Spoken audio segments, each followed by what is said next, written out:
It's 8:30. I call this meeting of the Riley County Commission to order. Everybody please join me in the Pledge of Allegiance. I pledge allegiance to the flag of the United States of America and to the republic for which it stands, one nation, under God, indivisible, with liberty and justice for all. All right, Monday morning, everybody. It's been a while since I've said that. Since we had a Monday meeting. Yeah, it's true. Yeah, everything's just rolling right along, isn't it? So we'll do as we usually do and start off with some public comments this morning. Don't see anybody up on Zoom except for our beautiful chambers there. So and speaking of, we'll go ahead and just move to the chambers this morning. And does anybody have any public comment? We're all quiet, huh? Monday, cold, cloudy, nothing. Okay, yeah, I tried. So I guess I'll close off public comment then for this morning and start off with some commissioner comments and Commissioner McKinley. It's not. My computer's as slow as I am this morning. Oh, there we go. Come back last week, that Thursday afternoon, I had a call with one of the White Canyon property owners. He's one of the out-of-town owners of one of those properties. We had a good discussion about what's proposed to be done to the roads. He had some valid questions about how the cost will be assessed, and I forwarded his concerns to Craig Cox, who's looking into it, see what we can do. Later Thursday, I attended the city-county meeting. Had a presentation by Stephanie Peterson of the MPO on the future road and bridge projects in the area. Several areas were discussed, but primary discussion was about the access from Riley to Potawatomi County. All the studies have shown that another river bridge north of 24 would not be a good option. The future option is expanding what's there now. Saturday, I attended the Central States Marching Festival out at the Bill Snyder Stadium. This brings over 40 high school bands in for a performance out on the field. And then they get a review and a critique by some judges. And then there's awards at the end of it. We were there twice. We had a granddaughter performing with Leavenworth early. And then we were gone for a while and came back in the evening for my grandson who was performing with Manhattan in the evening. And didn't stay the entire time, but did enjoy several others. It was a cool temperature, cloud cover, and the wind had everyone bundled up pretty good. After the first time the second time we came back, we had a coat on. It was cool out there. And my granddaughter on Leavenworth one she had a solo in that part. And because we're at the band festival, I didn't have to watch the first half of K-State football, but I did get to watch the second half. So you planned that out pretty well. Yeah, it worked out well. I forgot to take the radio with me, and then I pulled it up on my phone for a minute and turned it back off. But a win is a win. So my advice, keep doing that. Yeah, it worked. But yeah, a win is a win, right? Yes, it is. And that was it. Big 12 road victories are hard to come by, so we'll take them. Mm-hmm. Okay, Commissioner Foki. Okay, Thursday, I also attended the city-county meeting held here in the chambers, and basically what Commissioner McKinley had said about the MPO. Friday, spent most of the morning with David Adams, touring all the EMS and facilities, which was good for me. I wanted to see what the needs were and, critical need for a new facility. So it was good. Then in the afternoon, I got a Moderna booster shot, which were available. So no reaction, just a sore arm. Woke up the next day, I'm like, why is my left arm sore? But they put it in the left arm. I'm Yeah. okay. Yeah, that'd be a really good question if it went in the right arm and the left arm was hurting. Well, the right arm was already sore from work in the yard, but I'm like, what did I do with the left arm? Anyway, so Saturday, spent some time catching up on household chores and grocery shopping after being gone most of the week. My showers almost completed, so I did some cleaning. Saturday afternoon and evening. I did listen to some of the game and saw the 2-point conversion fiasco. And It's good way so of putting that, yeah. I was on the run, and then I was invited to and attended a wedding and dinner reception most of the afternoon. Sunday, I attended church, painted my bathroom in the afternoon, and I have plenty of cool weather projects lined up, probably a lot of painting. So that's it. Okay, well, a little bit quieter end of the week than it's been here over the last month or so. I did, of course, attend the city county meeting here at the chambers on Thursday afternoon. I thought it was good to get that local transportation update and review the recent transportation Bluetooth study from Stephanie Peterson. I've seen it. I was side chair of the MPO, so I've seen that several times, but I think some other people, including components from the city, either probably hadn't seen that for a while or maybe not at all. So it's good to get caught up on that. And it kind of really lays out some things, both positive and probably negative from that perspective. But it's also good to hear where everybody's at, both in real time and what plans are for the future and how everything will kind of be coordinated. Obviously, our transportation infrastructure is crucial and vital to everything that we do. And we've got to figure out a way to keep up on that. And I tend to agree. It tends to show that we need to take care of the infrastructure that we have currently and make sure that it's applicable and vital moving forward before we spend millions and millions of dollars and do different things in different places. It doesn't really get us where we need to go and doesn't really accomplish a whole lot. So thought the God dialogue overall was pretty good. I think we'll kind of understand that, at least for the most part anyway. So Thursday evening, I was over in Ogden. I moderated their city council candidates forum. Both the council and mayoral races are uncontested this year, but it was fun getting to ask some questions and getting answers from both of the handful of incumbents that are running again. And there are several new faces running as well. So forum went very well, much like it did 2 years ago. Glad I had a chance to once again go over there and moderate, and it gives me an opportunity to catch up with everybody and just kind of see what the vibe and the voice is currently. So went very, very well. So the congratulations goes out both to K-State and Manhattan High for victories over the weekend. If we mentioned K-State, I myself am I almost sharpied that thing midway through the first quarter. I mean, it looked bad. I mean, like bad. Like, hate to say this, but Kansas City Chiefs bad. It just, I don't know. I guess the way they kind of stuck it out, came back, made the right adjustments, kind of fought back to win this game, and then kind of hang on at the end there when it wasn't going real well was good. And it's just kind of always ups and downs, I guess. So hopefully maybe we hit a stretch here where we can catch fire and end the season well. So my last congratulations goes out to the Atlanta Braves for winning a trip to the World Series for the first time in 22 years after beating the LA Dodgers in the 6 games. For me, I guess I'll be enjoying some November baseball for the first time in about 6 years. So looking forward to getting involved in that here over the week, 10 days or so, in between football and other things going on. So for me, it's all I've got this morning. So let's jump right into some business. First item we have is 2021 EMPG application. Yeah, I have a question on that. That was it started in January. Why is it taking this long to sign this? Because it's a federal grant and we have to wait for the feds to get their stuff together to get it down to the state, and then the state to get theirs done, and then it rolls down to the county. So by the time we get the grant period is over, but it does pay for our planner position in emergency management. Okay, and that amount is in our budget.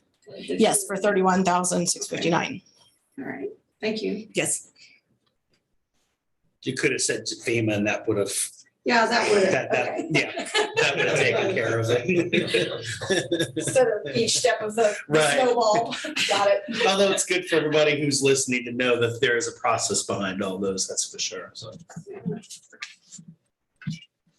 anything else? Does require a motion. Move to approve the 2021 EMPG grant application. I would second that. It's been moved and seconded on grant application for the EMPG 2021 grant funds. All those in favor? Aye. Aye. Chairman, please.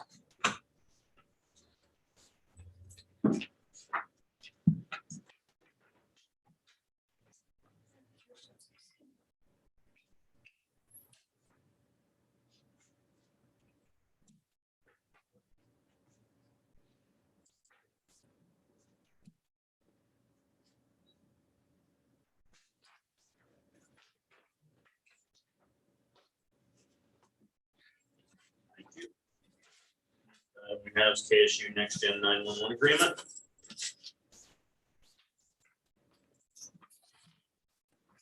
Morning, Commissioners. Russell Stuckey, Emergency Management.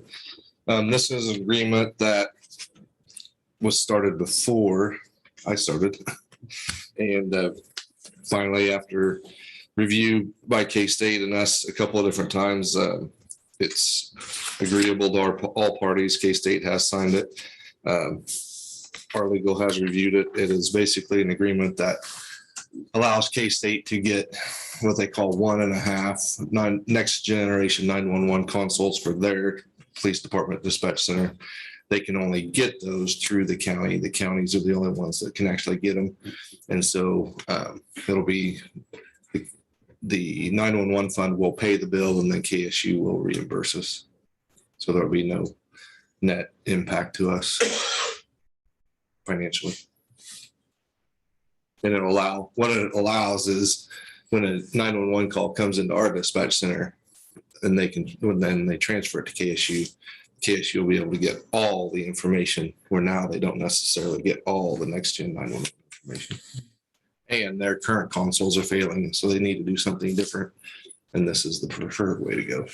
Now, do they update that according to dorm rooms, or that seems like a big process? No, it's doesn't have anything to do with like their facilities. It's just based on 911 calls. And so, cell phones, landlines, if there was a landline in a dorm room, obviously that would go to them. But. So this would only be for those facilities that are on university property. So you had a fire at a fraternity or sorority or something, and that would just. Correct. Okay. Scholarship housing. It's not for individuals, it's for facilities. And I can't speak exactly, but my assumption is that obviously no matter where the fire is, it's Manhattan Fire is taking care of it. But then KSU PD would probably be dispatched to it, assuming that it was a college affiliated property. Okay. I assume it would be a joint response between RCPD and KSU PD.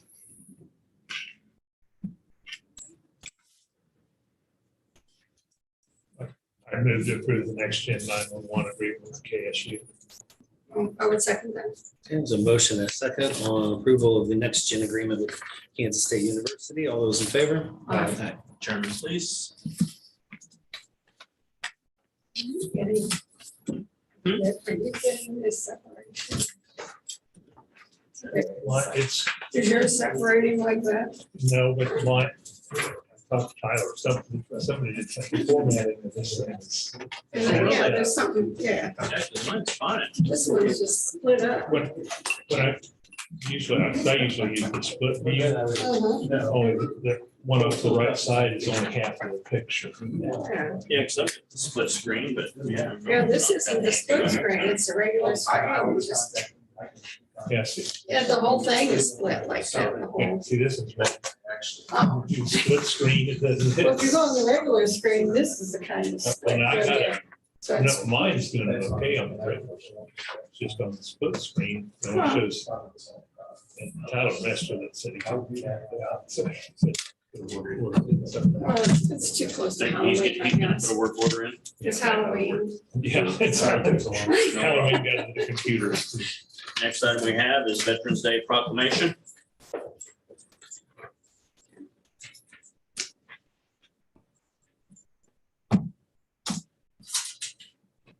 I moved to approve the Veterans Day proclamation 2021. I would second that. It's been moved and seconded on the proclamation for Veterans Day 2021. All those in favor? All three sign, please. Let's see, like that doesn't show up on this one. Yeah, mine didn't show up on She's mine. ringing this morning too. I don't know. Something's, yeah. So what I was trying to know last night was something's messed up on the format. I didn't get any email over the weekend. I just thought everything was quiet and came in this morning. I was like, nope, it sure was not. Coming in this morning, the lights were flickering yesterday. I had heard that on the west side, lights went out yesterday. They weren't totally out, they just flicker, and my TV went out, and my Like the computer Dillons went out. area, they lost power like 3 times yesterday. I was just telling her that was just Evergy's way of saying happy Halloween. Happy Halloween, yeah. As they increase your prices. The health department went down. Yeah. So what was, Health department. was it? They've had a tough year this year. They've gone down several times. That's probably what it is. Computer. It's just, I'm gonna go on. You want me to keep a copy for later? After I sign it, Okay. send you one back down. Sounds good.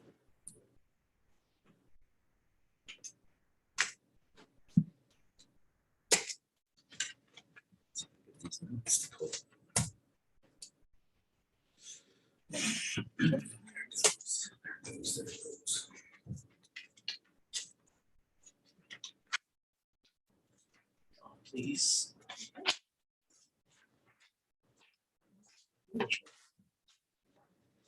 Next item is a highway use permit.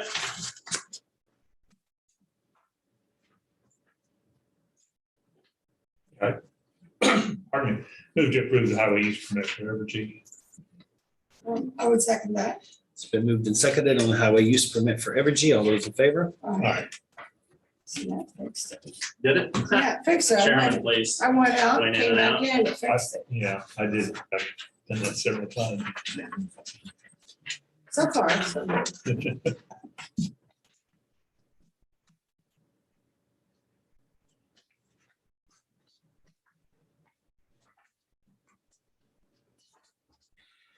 Okay. Review the minutes. Yeah, has everybody got those? Yeah. Okay. Start off with page 1. Page 2. Page 3. Page 4. Page 5.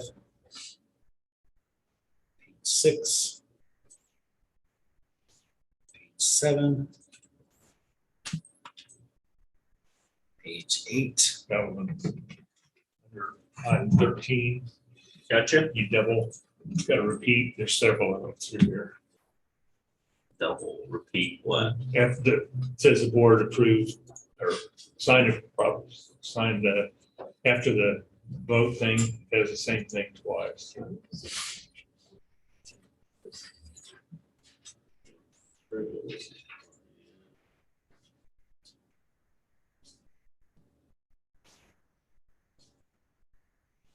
Gotcha. Gotcha.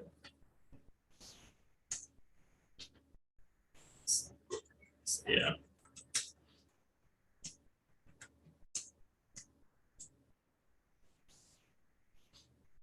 Well, let's see here though. Okay, you're saying because there's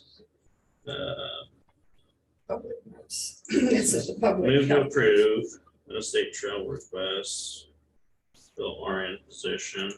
It's one or two, I was wondering if it was two of them, but it's just one, but it's. Yeah, I believe it's correct because you did move to fill the full-time RN position and then you did sign the next one. The board did sign the personnel form. But that's twice. Personnel. Says the same thing twice. Same. Okay, because mine says move to approve to fill the full-time RN position. Okay, and then after that, it says the board signed Let's, the action form, and then it says the board signed the action form again. Oh, okay, I Yeah. don't see that. I don't. yeah, it's Yeah, I showing up see on mine too. Well, is one the title and then one the subject matter? On mine, one shows title, one shows subject matter. I'll have No, to say- ours shows that we moved to approve the position and then it's down below shows, Oh, I see. and it's listed twice. Gotcha. Yeah, yours is in different format than mine. Oh, okay, well, there's several places that. Gotcha. Before we get hit, so. Yeah, my side looks different than yours. Okay, are we good to go then on page 8? Okay, page 9. Yeah. Same On the thing. one, well, no, but on the legislative conference agenda, did we not approve it? There wasn't a motion or anything. Oh, It was presented. And I think everyone kind of nodded their head. I don't believe there was a motion made. But then under 16, then we got the same thing. After the vote box, there's the same thing. There's repeated two. twice. Yeah, that's on 16. Let's do it. Yeah. On 16, okay. And Sounds it's on good. page 9 over to page 10. Okay, page 10. Page under 17, you got the same thing. Okay. That's operator error. Yeah. Like I said, we had a Yeah. pinch hitter commissioner, so she was doing her best. Well, it's better to go overboard than underboard, so that's the silver lining. Okay, so page Also recommend. 10, moving on to page 11. Page 12, Another repeat under 19. 20. Oh, not on 19, but 20? Yeah. Gotcha. The one that says move to adjourn after this joint city county meeting at 4 o'clock. That says it again. and I was 20, yeah. lastly, Keeps it busy today. page 13.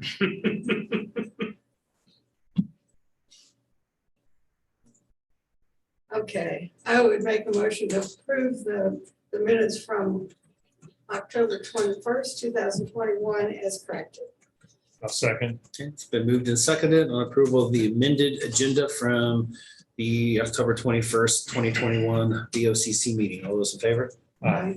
I gave her a note and a smiley face, so. she'll- Might want to duplicate the smiley face. Extra patience. Like 2 smiley faces. It might not, Cindy might not find humor in it. And I believe on the agenda pack, at least in mine, the tentative agendas aren't there. You guys have tentative No. agendas on yours? I have it on mine. You do? Mhm. You must have went back out and got back in or got in. Yeah. I've No, got- Cindy sent out a separate email this morning with the new agenda on it, which is Okay. It's showing up on mine. Yeah, because I saw this morning that it wasn't there and I you called. got original one, then an amended version, and then a third one this morning. You just have to tell Cindy she can't take that time off. We see her daughter That's got just- married on Saturday. It's kind of We an did- important Well, event. yeah, well, that's a good thing. And as far as I'm seeing, everything on those tentative agendas look fine. It's already November on that second one. Wow, Unbelievable. wow. Every day. Okay. Any items for next week's press conference, commissioners? I don't have anything. Okay. We're still be on there for the election. So next we have Robin Cole at 9 o'clock.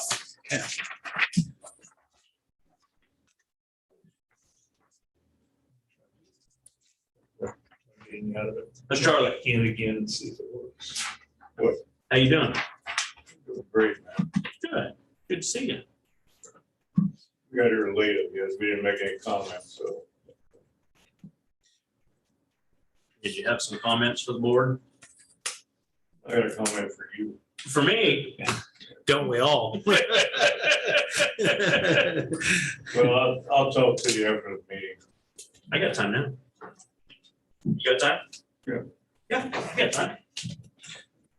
5 minutes. 5.5. Yeah. Just. This tax. Guess it didn't have to be public. I thought they were here. Yeah, reset or close it and open it. and- Yeah, it's then right there, yeah. it worked, yeah. But again, this other one, because I always use the split view. And it- Well, I used to, but I don't anymore because I just have the agenda. Well, I do, too, I have that, I always print that up too, but I always did that so I could kind of, you just fill out one page at a time and so it's easier to jump from one to Yeah, the next instead of scroll through it. But today, and it was last night when I tried to look at it last night, it was. yeah. Well, I couldn't even pull it up last night. I waited for a while and I said, well, I'll pull it up, later. It was like 8 o'clock. Actually, sales tax out of the county.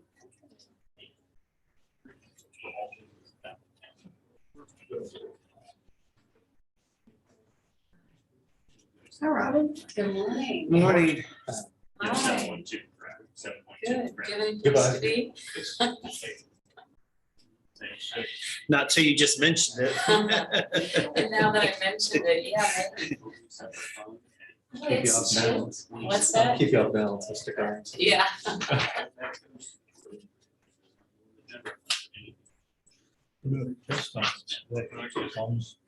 Making up for the, making up for the last couple we haven't done. Yeah.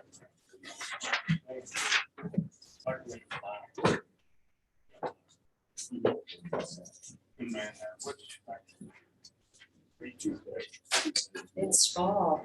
Mhm. It feels like That is, winter because almost. it's big cat that happens in last year. Yeah. The county is actually reducing itself. I mean, it'd be,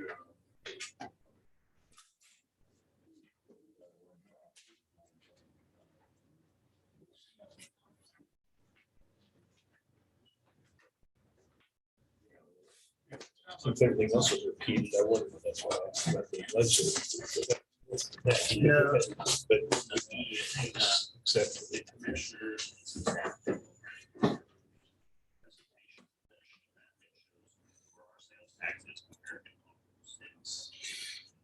I guess I'm just catching up on this too, Clancy.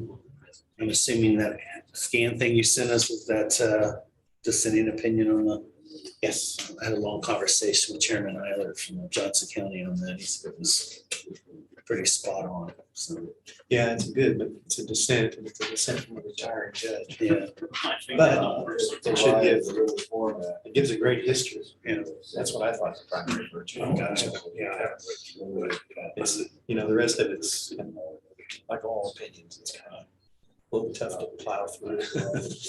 But the dissent is easier to get a hold of, I think. Yeah, he said you get that. And what people don't realize is they Try to read it a couple times.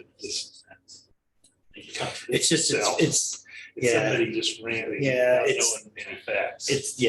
it's really not fact-based and it's really kind of just one-sided on the issue. Doesn't really break down, for instance, most of those Walmart decisions didn't happen this year or in your actual tax cycle. So, you're taking Well, that's what. tax dollars out to return that over the course of years from budgets that have already been. County staff salaries. Just Somebody had sent me that. I don't know if they meant. Thought it was good or bad. it's just good. Easy. Sounds no attached versus no comments. It's, so the city. Yeah, the city's going through it. But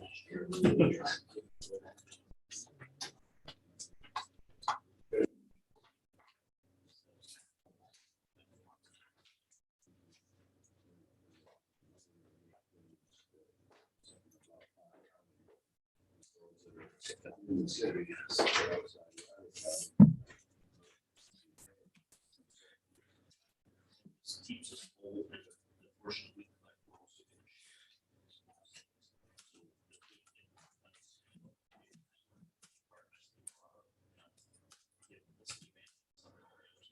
This one.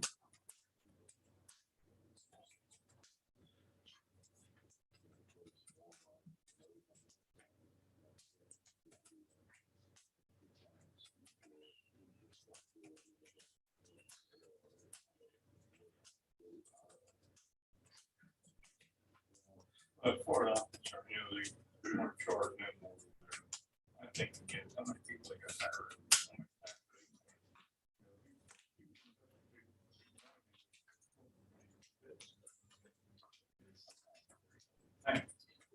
I think we need a new gavel. It's as old as me. It needs to be replaced. it's not ours, it's his. It's actually mine. Is it Yeah, it's yours? actually It's not mine. ours. Maybe you need to refinish. I'm going to, as soon as I'm done with my term. It's on my list. I won that debate being presiding, or actually forensics being presiding officer. I've got 3 or 4 of them, but that's actually the one that's in the best shape.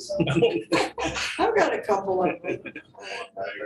I had the little deal with it, but in the first couple of meetings, it was so old and brittle it broke. Wasn't gonna glue that and fix that one together, so, yeah, it is what it is.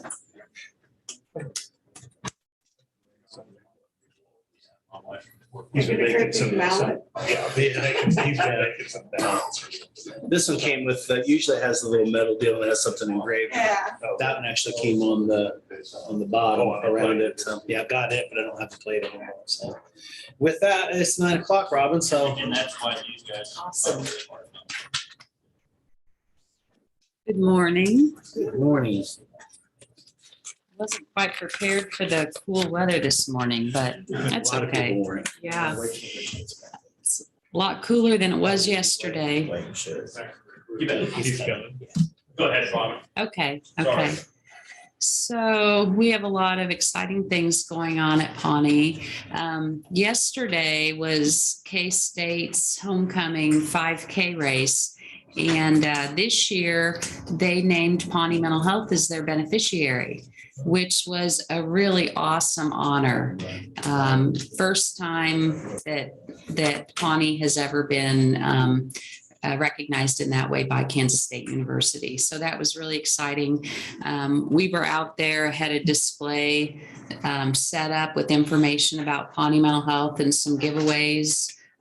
There were over 800 people participating in the race yesterday, mostly students, it looked like, but it was really good to be able to be there and to be with them. The proceeds will be presented to Pawnee probably sometime in January at a K-State basketball game. So really awesome opportunity to get the word out about Pawnee Mental Health, both to K-State students and then just also people who watch everything K-State. And speaking of watching everything K-State, I learned a really interesting lesson yesterday about, I suppose, social media influencers. Marvin Hockmeister, if you know Marvin, he's 90-year-old man who doesn't miss a race in Manhattan, and he ran in the 5K yesterday. And I had never met him before, but he came up towards the Pawnee Mental Health booth, and so I introduced myself to him, and just a delightful man. And he said, you know, I tell everybody that physical exercise is essential to their mental health. And he was very much aware of Pawnee, very much aware of the work that we're doing in the community, and it was really great to be able to have that interaction with him. And people follow him. We posted his picture and my picture on the website that's about what you want to know from Manhattan or something like that. And it's incredible the number of people who follow him and are aware of what he does. And it was especially wonderful to have him just endorse physical exercise in particular as a way for people to improve their mental health. So that was a great interaction. We received notice late last week. It was either Thursday or Friday. I can't honestly tell you which day it was, of our third USDA Rural Utilities Service Distance Learning Telemedicine Grant. If you remember, our first grant from the USDA came in November of 2019. It was for $495,488. The purpose of that grant was it's part of an initiative of the U.S. Department of Agriculture to expand telemedicine and distance learning to rural counties across the United States. And we reapplied for a 2020 grant, received a second grant of $832,505. And then just last week received news of our third grant from the USDA in the amount of $579,186. And so that is almost $2 million from USDA to purchase equipment to expand telehealth services throughout our 8 most rural counties. And so that includes Jewell, Mitchell, Washington, Republic, Cloud, Clay, Marshall, and Potawatomi counties. The funding will basically allow us to place equipment not only in our own offices, but also in county health departments, in jails, in hospitals. And the purpose of that will be so that if there are people who are incarcerated or people who are in hospitals, and they need immediate access to mental health care, or if they are at their county health department and maybe it's on a day that our office is closed in that county, then we'll be able to have somebody from Manhattan or Junction City get online with them and provide whatever service it is that they need remotely. It's an awesome opportunity because it really does expand then access to services throughout the 10 counties. And it's not just those 8 rural counties that benefit from it, but both the Manhattan or the Riley County and the Geary County offices also receive funding for additional equipment so that we can have those conversations back and forth.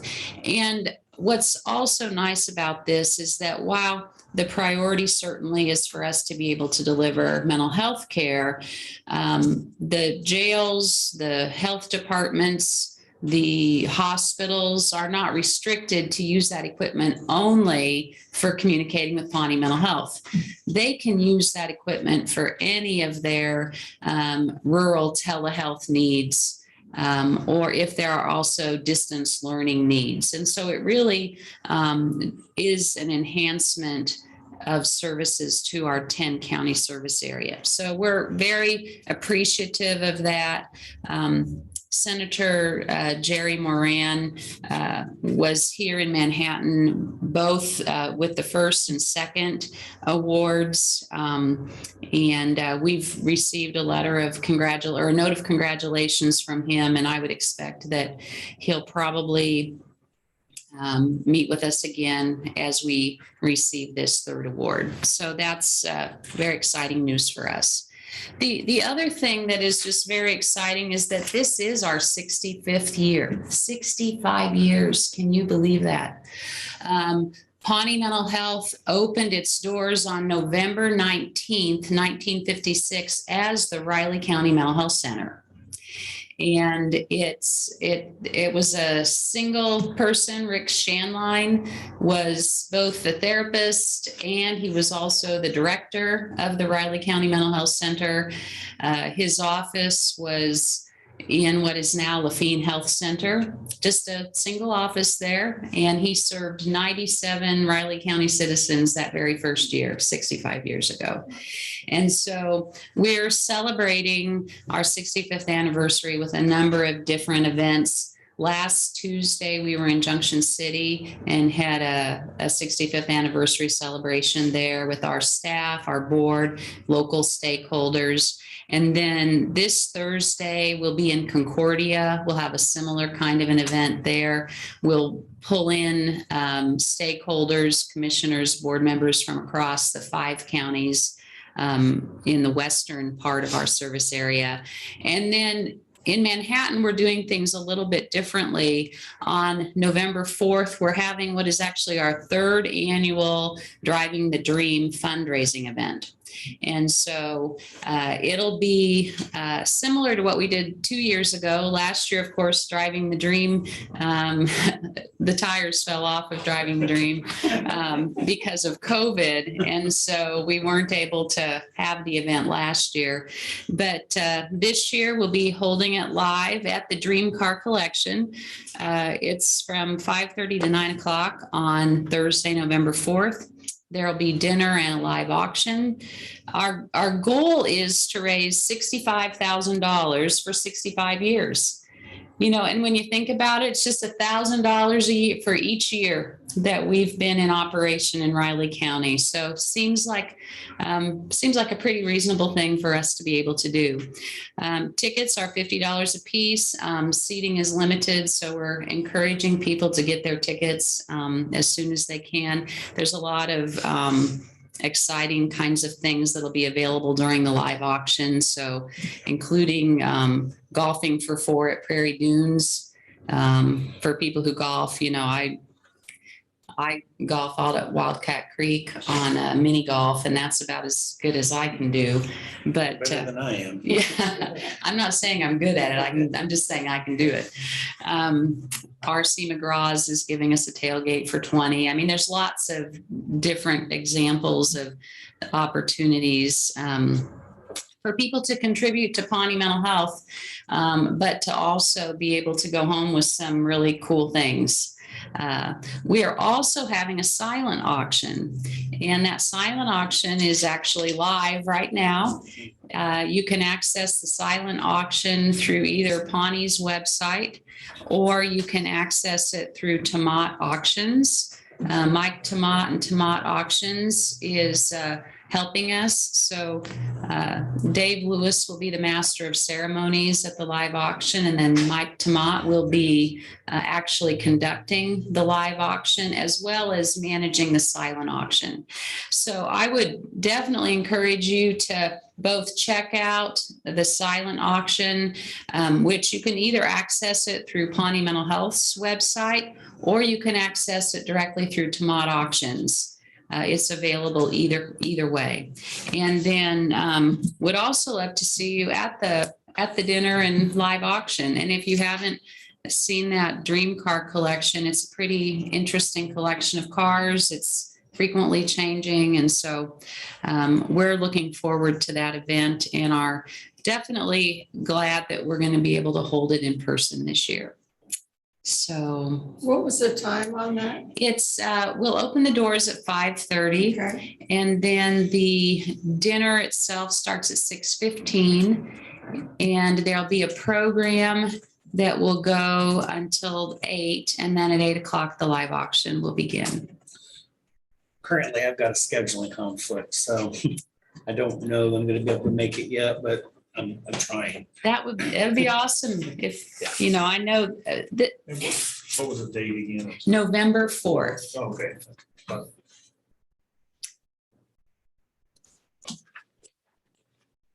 So any questions? Or I know you're not used to me finishing 2 minutes early. At the KAC meeting last week, they had one of the programs was on mental health.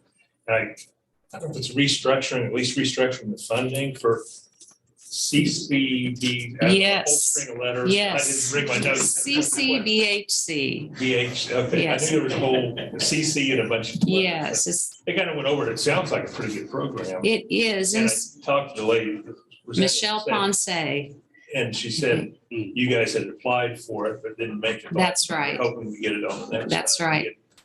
Which is basically the startup funds. Is that what That's right. grants are for? It's Yes. the Startup, but it sounds like all the things available and the funding is a big bump to improve things. What improves it, what will improve it as we move forward is that we'll be paid based on what our costs are rather than based on the reimbursement rates that were set 20 years ago by the Kansas Medicaid program. And so, which means we'll be paid similarly to the way that Kansa, for example, Kansa Healthcare is paid. They are, and if you think about this certified community behavioral health program, is comparable to the federally qualified health centers. And so those federally qualified health centers, such as Kansa in Geary County, have for years been paid based on what their costs were.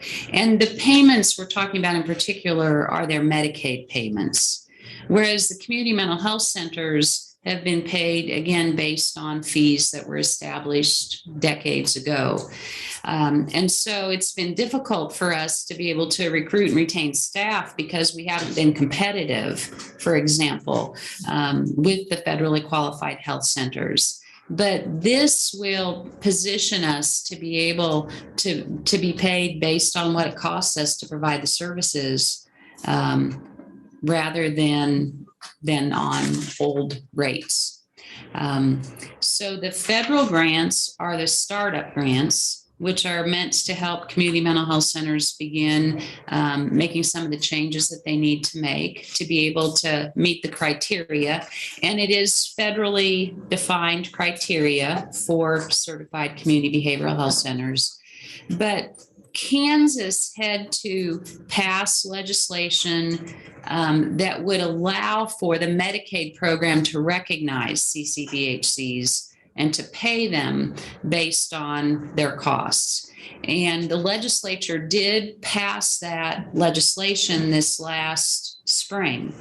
And so KDHE is in the process right now of putting together what their strategy is for paying CCBHCs. And that will begin July 1st of 2022. So for the next couple of years, there's going to be really the community mental health centers are going to be paid in two different ways. The community mental health centers that received these federal startup grants and that are moving towards becoming certified as community behavioral health centers will be paid based on cost. And then the community mental health centers that are still functioning as community mental health centers will continue to be paid as we have in the past. Our hope is we understand that there is to be another opportunity in December to apply for a federal startup grant. And so we'll be reapplying for that in December. And then and whether we get the grant or not, it's really going to be critical that we move towards this anyway. It really is our future. And so I'm glad to hear that you attended Michelle's workshop. She was really pleased with just the questions and the level of interest that was shown by county commissioners from across the state. She said about 7 out of the 23 in Kansas have been approved so far. I don't know if I've gotten the That's start right. grants. That's right. But you should also compare that Missouri and Oklahoma already have them fully implemented.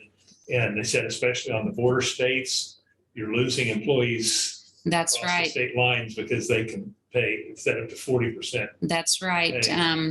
Kansas City metro area, the community mental health centers along the eastern border between Kansas and Missouri are having a hard time recruiting and retaining staff. And it's because the salaries are higher in Missouri because the mental health center is being paid better in Missouri. And then the same with Nebraska or Oklahoma, sorry. That's what you said, yeah. That the mental health It's hurting centers. the people on the borders because they're losing people across the border because they're better funded and stuff. Yeah, that's right. So it was an interesting program. I enjoyed it. Learned a lot. Very good. Thank you. Okay, thank you very much. Thank you.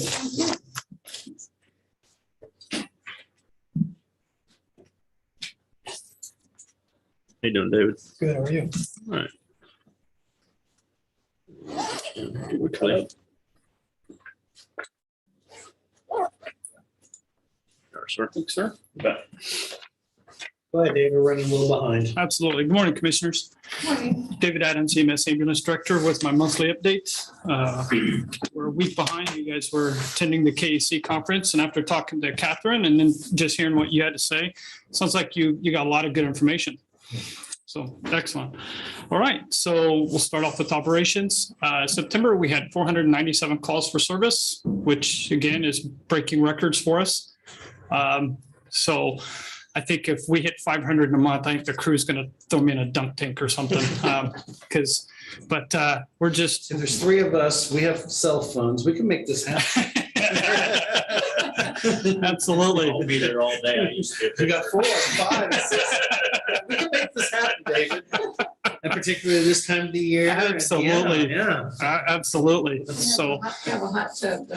No, full of ice. I used to be a scuba diver, so I used to have a wetsuit, but I think I've outgrown that a couple Yeah. times. So, Understandable. but they're working hard. 497 calls is 16 higher than our previous high, I believe. So, but 24 calls up in North County, which is a little higher than usual, but as our it's staying kind of in line with our call volume, our percentage wise. So breaking down by station 1, 173, which is typically the busiest. Station 2 at 11th points, 153. Station 3, which is at the Public Works, 82. And Station 4 at the airport, 61. Those are all typical.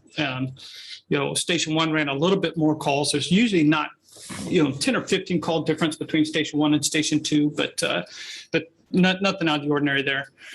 Part of the reason why Station 1 ran a few more was the standbys come out of there. So the rest of the calls were event standbys and supervisors writing reports for the crews, trying to help them out on some of these calls where they have 2 or 3 patients that that are refusals or something.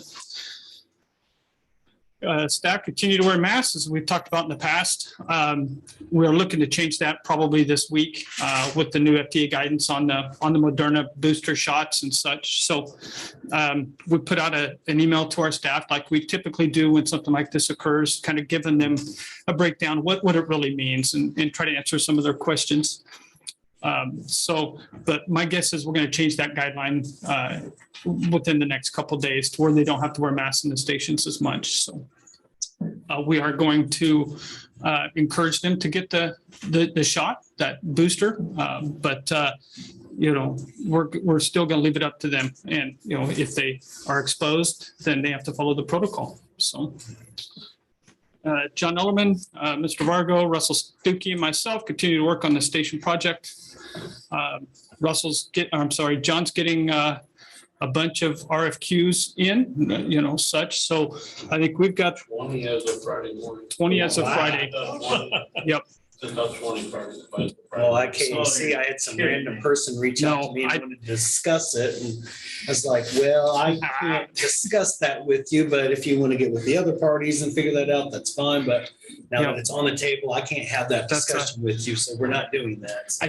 I see a lot of reading in our future, but it's excellent. I mean, we were hoping for 10. But that just shows you the interest in this project and shows you the ability that we have to really choose a good few companies to come back for the RFP. So that when he told me that the other day, I was like, oh my goodness. So, but it's a good problem to have. So when does the RFP close? The RFQ will close this Friday at 5 p.m., correct? Yes. Yep, Friday at 5. So we'll get the packets early next week, and then we'll start going through them and reading, and then we'll come together for a good day and a half to kind of weed through them and really break them down and disseminate and understand. So, goodness. So we did a hiring process last week. It went very well. We had 20 applicants, which was a high number. We brought, I believe, 15 back.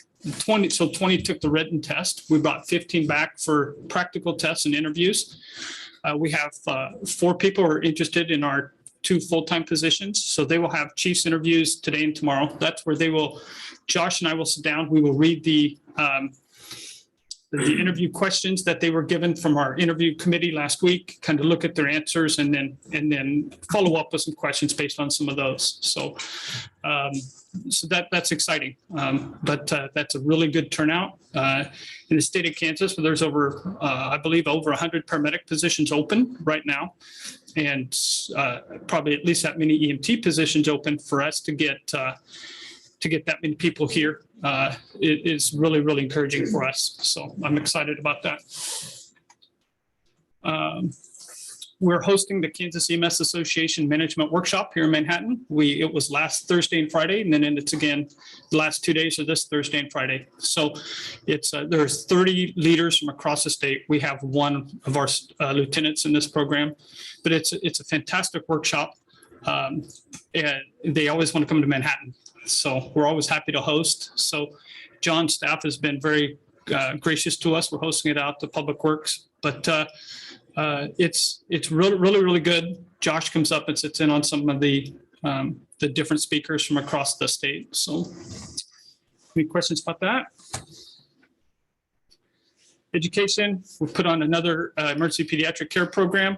We have our last advanced medical life support class for the year coming up. So, and then staff credentialing has actually already started. They've gotten their written tests, or the lieutenants have gotten their written tests, and they're going to start doing that. They'll do the written test, they'll do the practicals, and then they have another written test that they'll have to take. So that's coming, or it's actually started, and it'll take every bit to now the end of the year to get that done. So CPR, we have put on several CPR programs, one for the dispatchers. That's part of our agreement with dispatch is we provide CPR training for them. And we've done several other programs throughout the community. So we're bolstering that CPR team because we get quite a few requests. So we're adding some more of our staff as instructors. So that should happen, I believe, in the next month. And then our community outreach, we've participated in multiple events, Purple Power Play, the National Night Out, and the Cinema Under the Stars. I guess the crews had a really good time sitting out and watching a movie. I'm not sure what movie it was, but they had a good time. They said people were bringing them popcorn and sodas and such. So, and then we have several trick or treat events coming up this week. So they're getting ready for that. They're trying to figure out how they were going to decorate some of the equipment, but they always enjoy those and show the trucks and everything that we do. And so that's pretty busy time. I think we have 4 or 5 different events that we're going to participate in. So to the best that we can. Most of those are on duty. So we just make them last available. And then last breakdown of our calls, as you can see, as we talked about. So Medic 12, 13, 1, 10, and Medic 2 are essentially event standbys. So the K-State as well as the high school. And then we've had at least one cross-country event as well.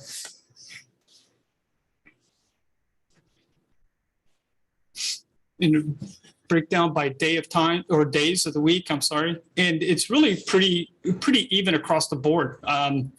Where if you recall a month or two ago, we were pretty busy on Fridays and Saturdays. It really stood out different, but now it's kind of leveled back off about what we would expect. And then our breakdown, again, you see it really kind of picking up from during the day, starting at 9 o'clock, and it goes till about I would say about 9 o'clock at night. So which is pretty typical. So any questions on any of that? Trying to get you caught back up on time. Yeah, sounds good. All right. Thank you very much. Thank you. I forgot we've got a pretty busy press conference this morning.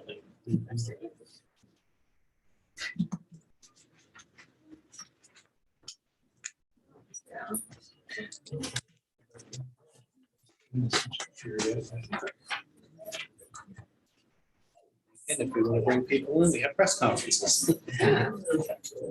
Oh, we've got plenty of chairs.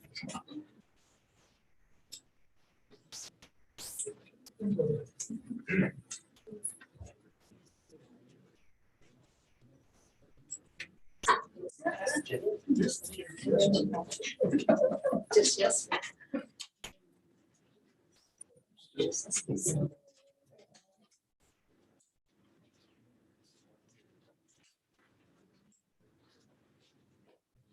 All I can say is I'm glad I took a shower this morning. I normally do, I'm just kidding. I'm just glad this isn't budget. Yeah. Did you sneak a budget hearing or something that we're not aware of?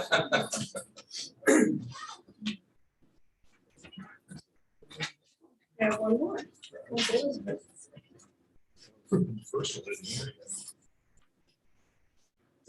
No,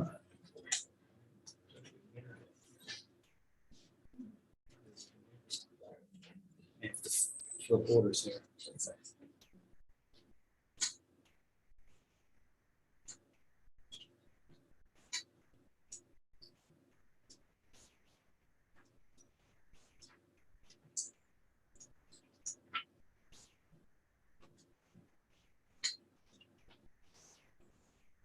Okay, so we have reached 9:30 this morning, which is the start of obviously going to be a very eventful press conference this morning.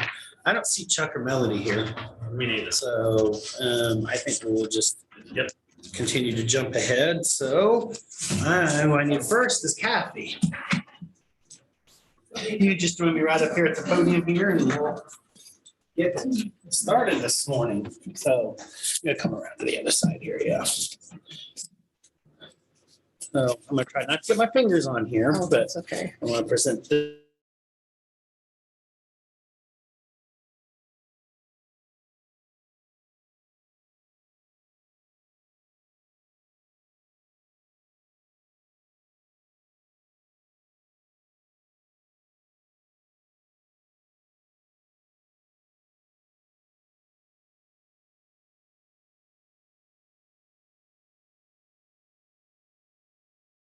No, yes, we always have something to talk about and it's always fun before I usually come up to talk about other things that sometimes aren't maybe as fun and quite as entertaining. So I'll miss that when I come up there, but and I've always kind of bittersweet to give those out, but I always appreciate the time and the effort and the wisdom and everything that everybody leaves us in a better spot. So microphone's yours if you want to say a few words. And You didn't tell me that. you don't have to.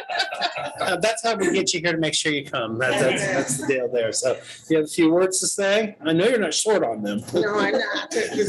Normally, yeah. But no, I appreciate, 37 years, there's been a lot of different things that have gone on, some good, some bad, but mostly good. And I'll miss everyone that I've worked with and all the taxpayers, because if without them, you don't have all the stories that you can repeat and stuff like that. So, but thank you all very much. And thanks for my team.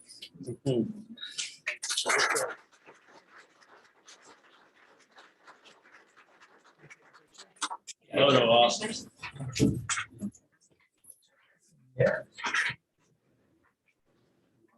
This chair out.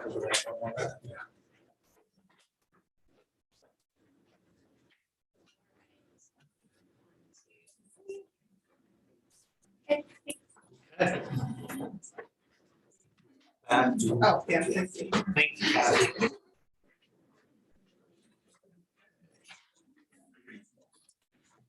Right along here to the second one, I need Brett to come up with for me. Oh, there you are.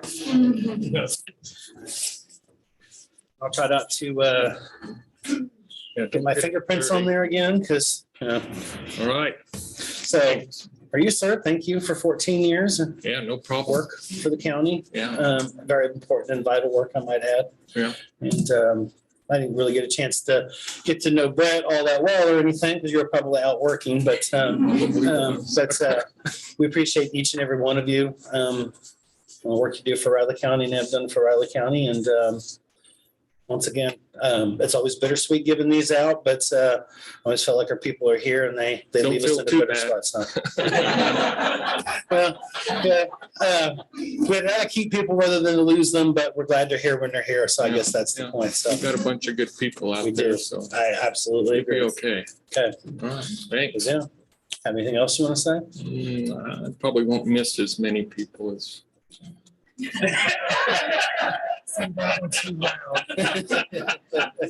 All right. This has been quite a transition though too, so you've probably had to get used to some new people. Yeah, we got a lot of new people. Hopefully that's not the reason why you're moving. No, I'm sure they'll be. Okay. It's Good deal. time. Okay, All right. I understand. So, okay, you want to take a picture with us too? Sure. Okay. Sure, that's what I came for. The picture. The picture, okay. Rich, it was good to know you. It's good to work with you always. Yeah, I'll miss you. A 5 o'clock in the morning. Wow. Yeah, I got Rich and at least John. All right. 1, 2, 3.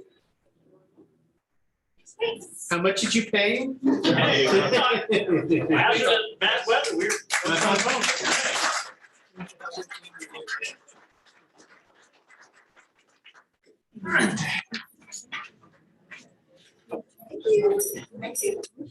Okay, moving right along then. I still don't see Chuck or Melody, but it's like next on my list here is a presentation by Butch Post, a lifetime membership award for Lori Harrison. So I'll let you two take the podium and I'll take a break.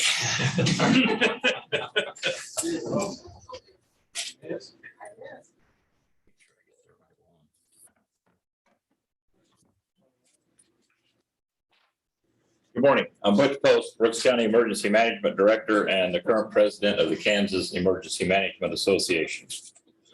I'm here to present a couple of awards this morning, so take up a little bit of your time, not much. Each year at our annual conference, KEMA presents various awards to certain members. The nominations for these awards are from current KEMA members that have witnessed the positive influence of their nominee in the past year or years. The KEMA Executive Board reviews the nominations and then vote on the various recipients. Lori Harrison, Riley County Emergency Management Coordinator, received one of the 2 Life Member Awards for the year 2020. I'd like to give you a little history on the KEMA Life Member Award and its criteria for nominations. The first KEMA Life Member Award was presented to Robert Jones in September of 1977. Bob was the former director of the Topeka Shawnee County Civil Defense. The Life Member Award is presented to any regular member who has contributed significantly to the purposes of the association over a period of years. The key criteria set forth in the policies and procedures are regular member, significant contribution, and the period of years. It follows then that a prospective nominee must be a current member of the association and has been one for a number of years, plus they must have done more than just attend meetings. Another thing that makes this award a little different than the others is that it requires at least 5 members in good standing in KEMA to make the nomination, and that nomination letter should be able to demonstrate how the nominee has served the association in some outstanding manner. I'd now like to share part of the nomination letter that was submitted.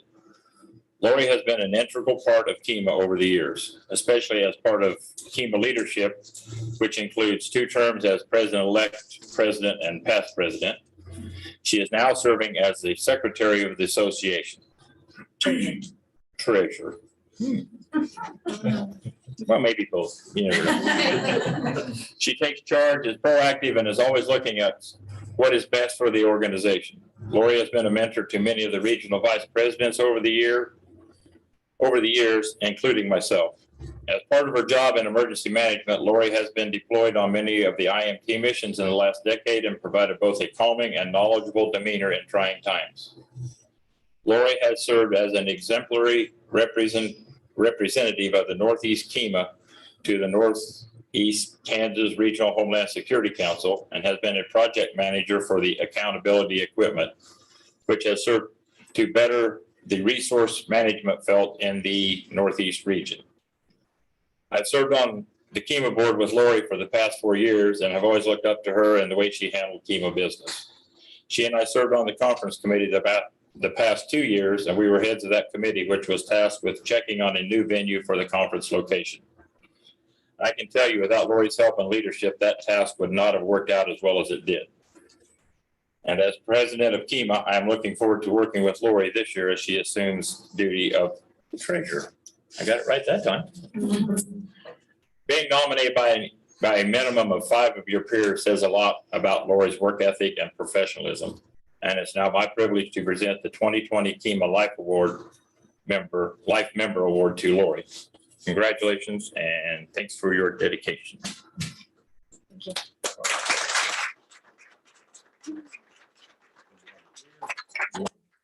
Want to come around? We can go around. Come on. You want to take it? Commissioners or? Yeah, we'll do commissioners.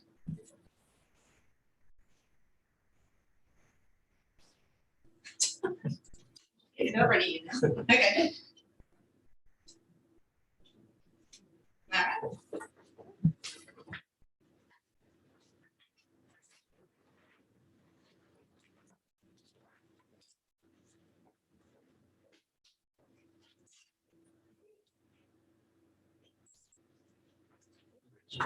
Congratulations. Well deserved.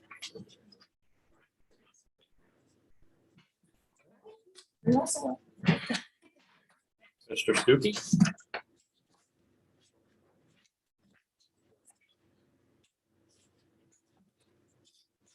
The second award I have is for Russell Stuckey. He's been your emergency manager for the last just a little bit over a year.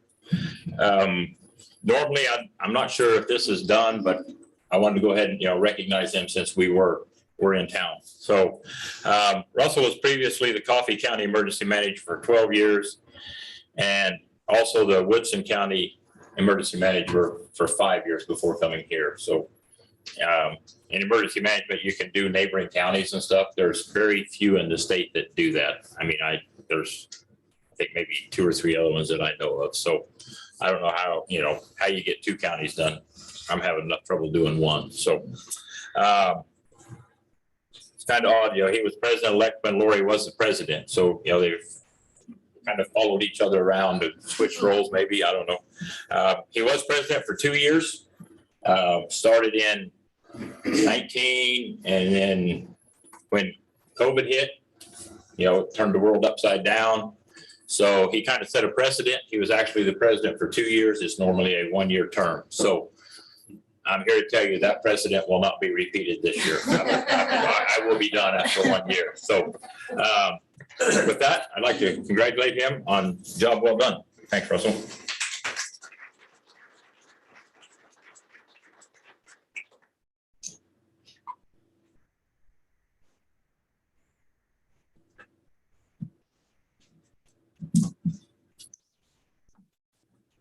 Thank you. You wanna do a-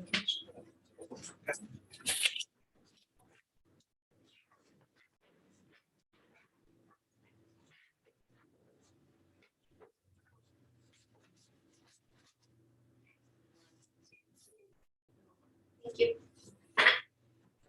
2 years. Huh?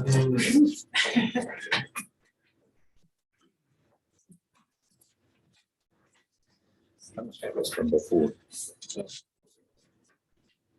You can have it. Give her very a moment here for everything to clear out. Oh, definitely. Okay, I've got one more to present this morning. So Lana, would you like to join me up at the podium?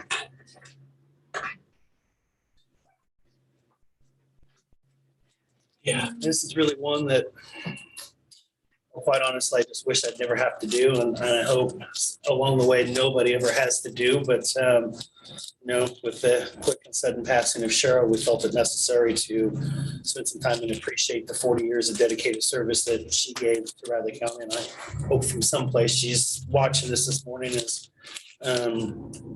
happier than the rest of us are, to say the least.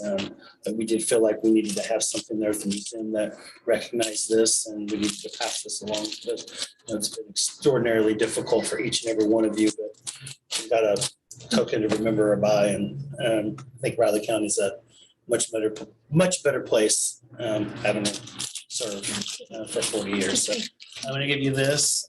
We also set some time this morning to let you guys talk. Remember those times, pass it along so that we all, including those that are watching this morning, will have a chance to just see how incredibly close and interactive you guys were, probably even before COVID. So microphones, all you guys, and please use as much time as you need this morning. Thank you very much. Yes. Well, thank you so much for the opportunity to share a little bit about Cheryl. And I say a little bit, my gosh, her legacy here is just unmatched in what she did for Riley County history in the community. So did want to share a little bit about her background, which I'm sure you've read about, but just how exceptional she was in the community here. After receiving her bachelor's degree in history, which she graduated cum laude, and then received her master's degree from Kansas State, Cheryl served as archivist and librarian of the Riley County Historical Museum starting in 1981. In 1988, she succeeded her mentor, Jean Dallas, into the role of director. In 1996, she also began serving as the site administrator for the Goodnow House State Historic Site. Cheryl was a supporter of all Kansas museums and always looked for ways for organizations to partner on projects to better serve the museum community as a whole. Her service, her mentorship, and impact were felt far and wide across the Kansas museum and tourism world. In 2004, she was awarded the Kansas Museums Association President's Award for Service to Kansas Museums and KMA Board Service. She led the museum through numerous projects that included an award of excellence for the Wolf House Museum exhibit, Life at the Turn of the Century in 1900. That's when the exhibit, when it took place, not 1900, when she In 2019, Cheryl was awarded the Freedom's Frontier National Heritage Area Judy Billings Most Valuable Partner Award.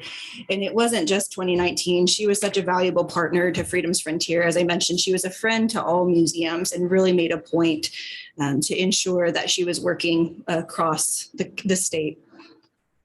Her knowledge of Riley County history and museum work, her service work, and her kindness were unmatched. That was one of my favorite things when somebody would come into the museum.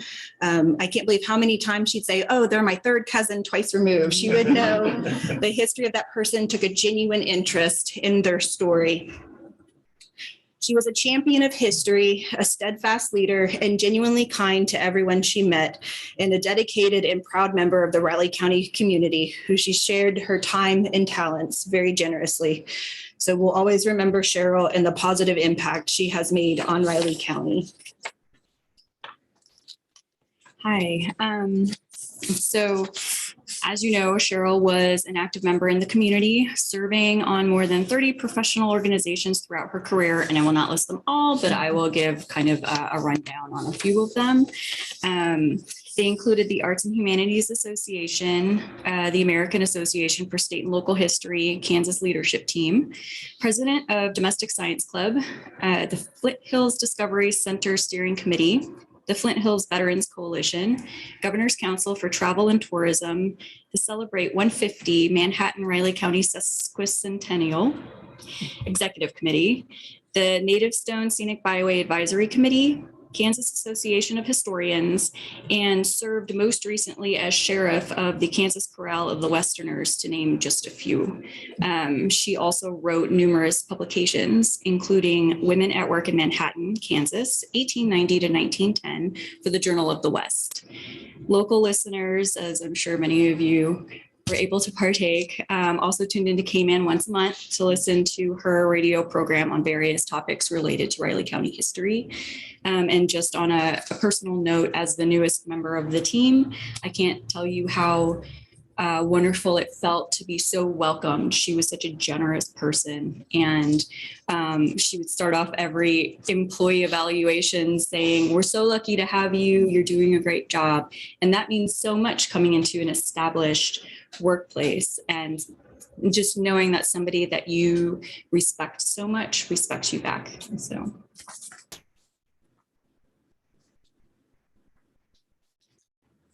Just to put my time with Cheryl in context, I was hired by Jean Dallas, the previous director, to be a society worker rather than museum worker. I'd been in town about 5 minutes and went in to talk with Mrs. Dallas. And I think the thing that really sealed the deal was the fact that as I was sitting chatting with her, someone walked into the building and said, "Hey, whose pickup truck is in the parking lot?" I was hired on the spot, and I was out in Ogden picking up a printing press that afternoon. I believe that I met Cheryl when probably the spring semester of 1981. She was a K-State intern at the museum. I was pregnant, and I'm saying really, really pregnant. And Jean Dallas had me come into her office, and she asked me who was going to fill in for me while I was out having this baby. I gave it 10 whole seconds of careful deliberation, and I suggested Cheryl Collins, young Cheryl Collins, because she was really, really good. And thus it came about that Cheryl's first first day was March 1st, and my son was born shortly after. I did not come back because I had a baby that cried all the time. I didn't see how that was going to work. So Cheryl took over for me is in the library. And I have to say that I was so pleased when she became director. It gave us tremendous continuity. And Cheryl was an absolutely wonderful boss and a true friend, and I miss her terribly. Thank you.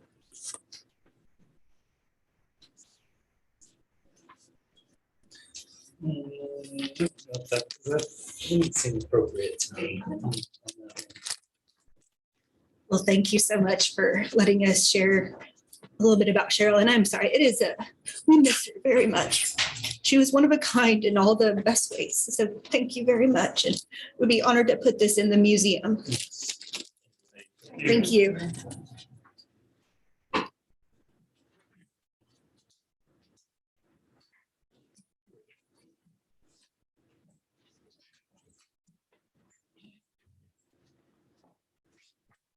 Good morning, Commissioners. We do have a general election going on right now. Advanced voting is going on as we speak. So far, we've had 1,235 people participate in advanced voting.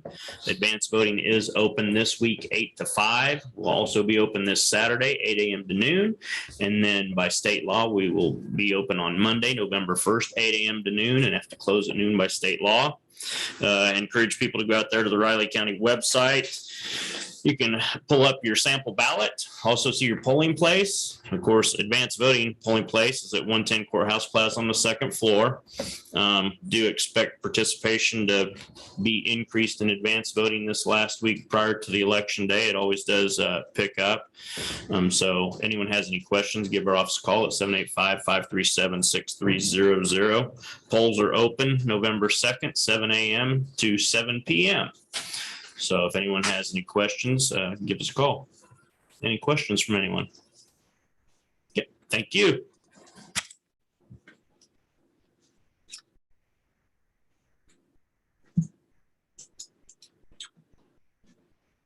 Mr. Holman is up next, I believe. I'll hang on to that proclamation just in case. Show up between now and 10, yeah. And we'll probably scan it. That's fine. What we'll do, John. Still reading. I'm sure the wires got crossed somehow. They're all just. Yeah, this time of the year, they're probably extremely busy too. Meeting once a month. Yeah. Another time this week. Makes sense.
Still talking.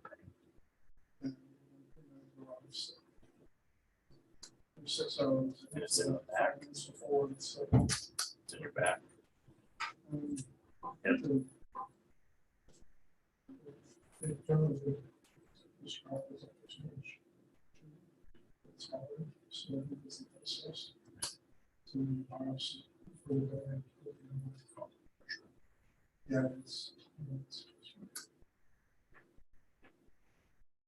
But anything new for you? No.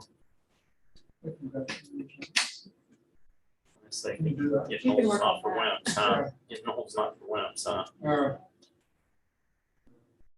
I sent you a neat football video to watch, so I'll just check it out. Take care. If you need anything, let me know.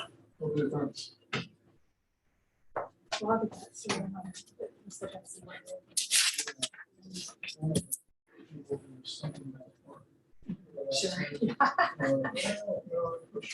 Yeah, but I'm sure, yeah, we'll get it right. I'm sure they trust what you said, but still. Yeah. If you guys do have this, that's okay. All right, I'll double check it. Thank you. Appreciate it. Surgery or what you do? How's Elizabeth? I'm okay, how are you? Right. Nice She cool good this morning weekend? out. You what? Nice cool morning out. I don't know. And my wife said after I went to Georgia at 6 in the morning, it was cold out. I said, "It's not- actually not too bad getting actually about 46. She said, that sounds cold. It wasn't too bad. I had Elijah put on a jacket, he said, is it cold out? He has to like question everything you do in this world. Is it cold? I said, yes. He said, have you been outside? Did it feel cold? Okay. Elijah, I watch it's cold. So you don't know it's cold. He's 3. What? Ordered it when they were available. during the wash collection. Still may have some, but yeah, this. I love your one. Yeah, me too. This is still my favorite by far. Brings me back to the time when I first moved in there. So I didn't get all of them because you could get technically all of them, but I already had a power nap. Watch his older brother push you. I don't know, he's so, today we dropped it off first, we all just slept in feels for like this I'm weekend. sneaking everybody. And then we drove past the West Campus, he said, why didn't you leave brother at the West Campus? Because he was picking him up in the afternoons now. Why didn't you leave brother at the West Campus? Mom, catch a break, like, come on.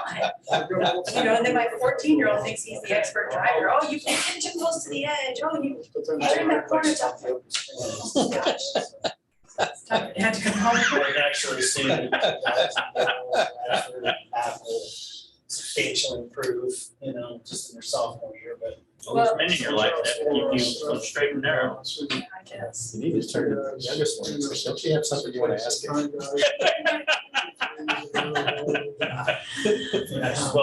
Well, Lindsay, Rich won't give me any such thing. Well, that'll be a benefit, because. And it's wonderful, but at the same time, For another 9. she's my baby girl, it's just $20, he doesn't. I don't expect that. Got a good guy, you should be thrilled He with is a that. great guy, but that doesn't mean that she's still not my If it baby. wasn't a good guy, then I'd say, okay, I'd be concerned, but Okay. that's what you're raising. I'll take it. Next step. I'll take it. Lindsay, You take care of yourself, Ray. Because my grandson. One time she burst into tears. Kept telling me, they're announcing your name at the start of the game. I said, what? He goes, She was a sponsor or something? very depressed because she knew that someday he would grow up Okay, so we went to the and game move a away. couple of weeks And ago. I said, it's not even here. I was looking off at I think that makes some sense. I thought you were gonna say, it's gonna be just like you. It's actually making me cry. I think that makes perfect sense, particularly when you're extremely pregnant. Yes, so. it did. Well, it sounds like it. Yeah. Yeah. You sure that wasn't said though, too? Good, something, Worried that she's she'd going be. off. Oh, I'm sure she was concerned. Announcing your name this week. She should be. I think so. Yeah. So then I was there. I didn't Well, know What a great husband. I There guess. was nothing I could do. Yeah. Let's defer that worry. But that's what you really did, because most husbands are like, that is ridiculous, the baby's gonna move away, why are you worried about that? I said, for all we know, we'll want him to move away. For all we know, he'll sleep in the basement forever. That's the currency we know. My husband has no patience for that, he's just really like, I mean, he just tries to fix it, and if there's no fixable, then he's just frustrated. The common. I get used to, you can't fix that. Yeah, no, well, that's. Some people have to learn, it's hard to do. Are we doing lunch for intergovernmental? Yeah, unless you don't want it. No, actually, that sounds kind of good today. Yes. Yep. No beer with it, though. No, it's, No, Rich has a big agenda afterwards. He can't. a lot to make up for being gone 3 days last Takes it about 15 minutes early, so. Yeah.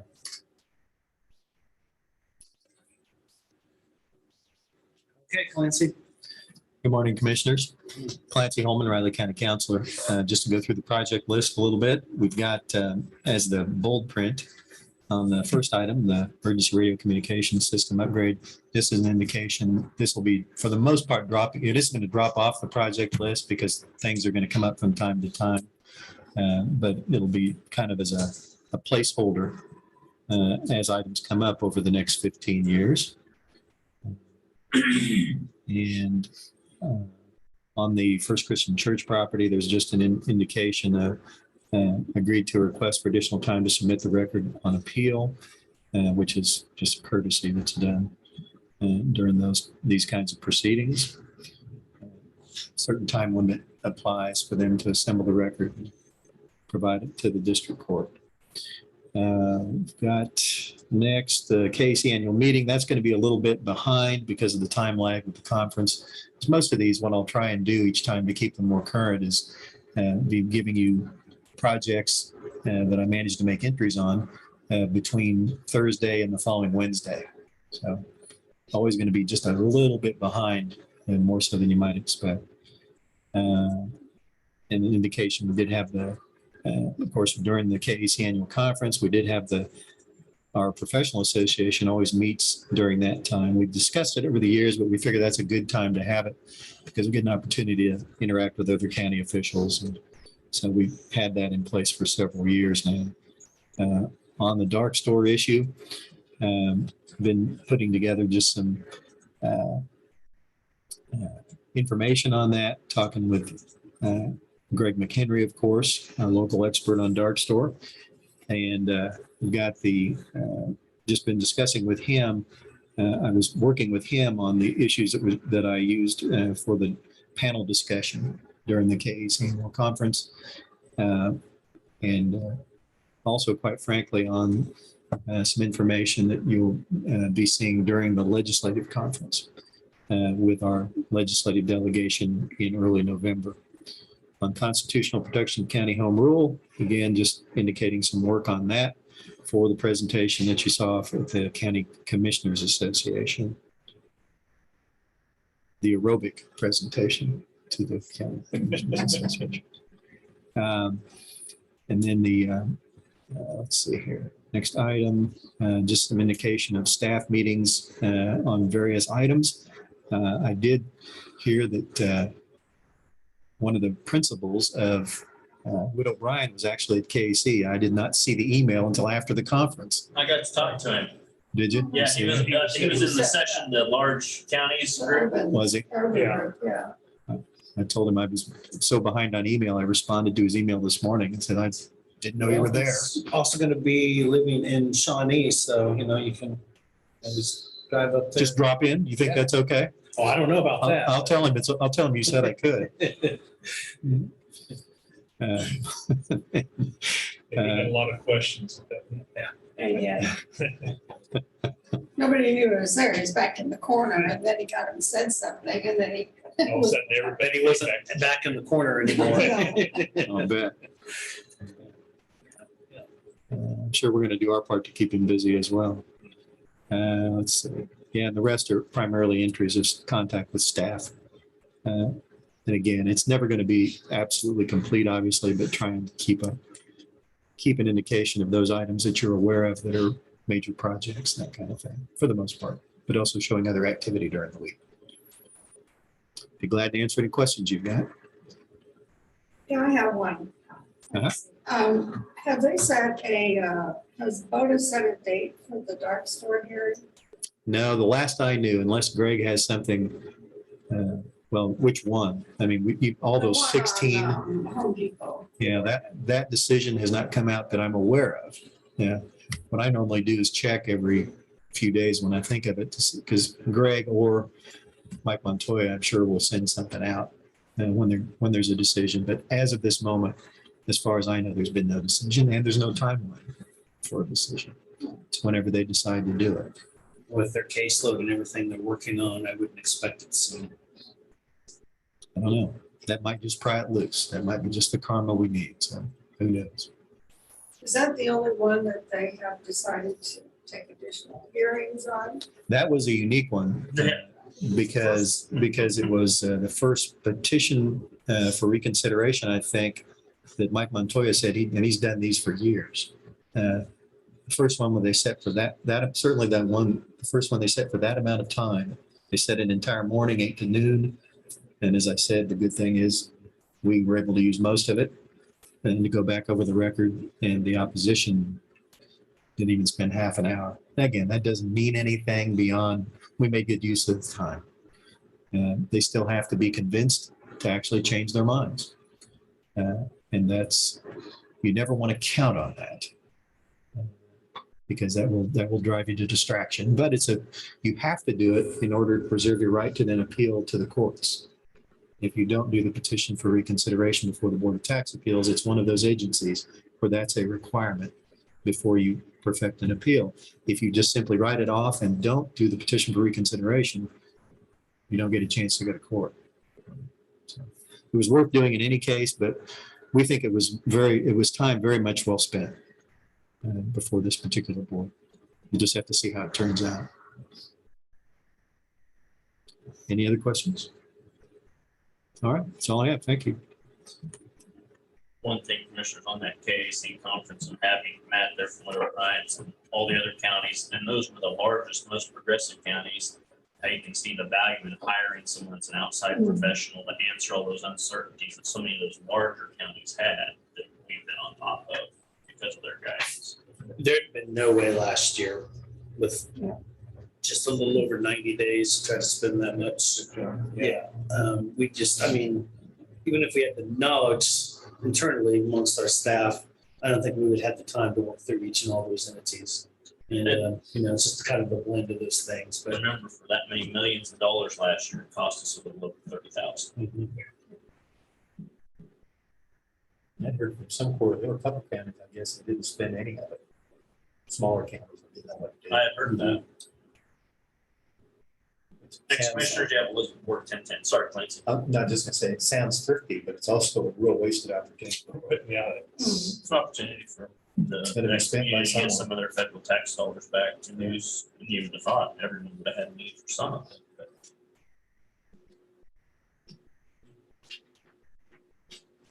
Well, I think one of the things that, I forget which commissioner it was, she said people were scared to spend it, the money, and they didn't know what to do. So they were just sitting there, and he said, don't be scared of that. Just go ahead and spend it. That was interesting. Yeah. I don't know that I agree with that. Yeah. 100%. I think if you're using it well endowed for things that have already been kind of, laid out, that's one thing. But just, no, we're going to do this, we're going to do this, we're going to do this, may not have quite the, may have the consequences you're not wanting or expecting. So the notion that you could just spend it and do whatever you want with it isn't accurate. The federal government can always change their minds on a dime. So. Can't always beg for forgiveness. No. one small accounts in North County, they got the check and go, look at this check. Not sure what we do with it yet. We're gonna look at it again. I don't know where did that check now? They didn't even. The commissioners didn't even know that money was coming. Yeah.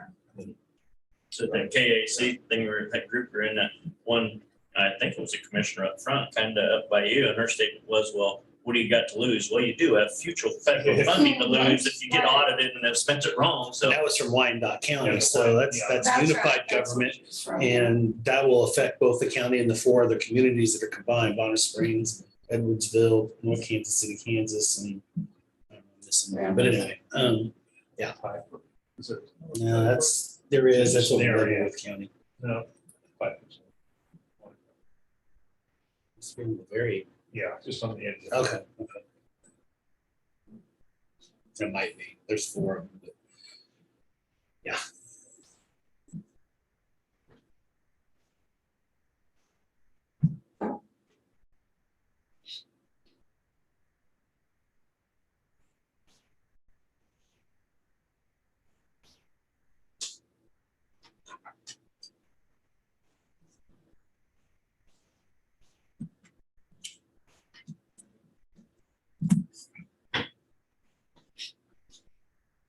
Okay, well, Good morning, Commissioners. Elizabeth Ward, Human Resource Manager. I have two requests that are very similar, but for different positions. And so, we did process some personnel action forms in the last week for both of these positions. And you're well aware that we have a museum director / curator position, as well as the IT GIS director positions unfilled at this moment. So what I'm asking is to request to fill them.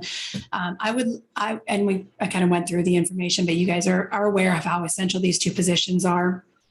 There is no fiscal impact to the budget as it is budgeted, and most likely budgeted at a higher rate than we would hire a new person for both of these positions.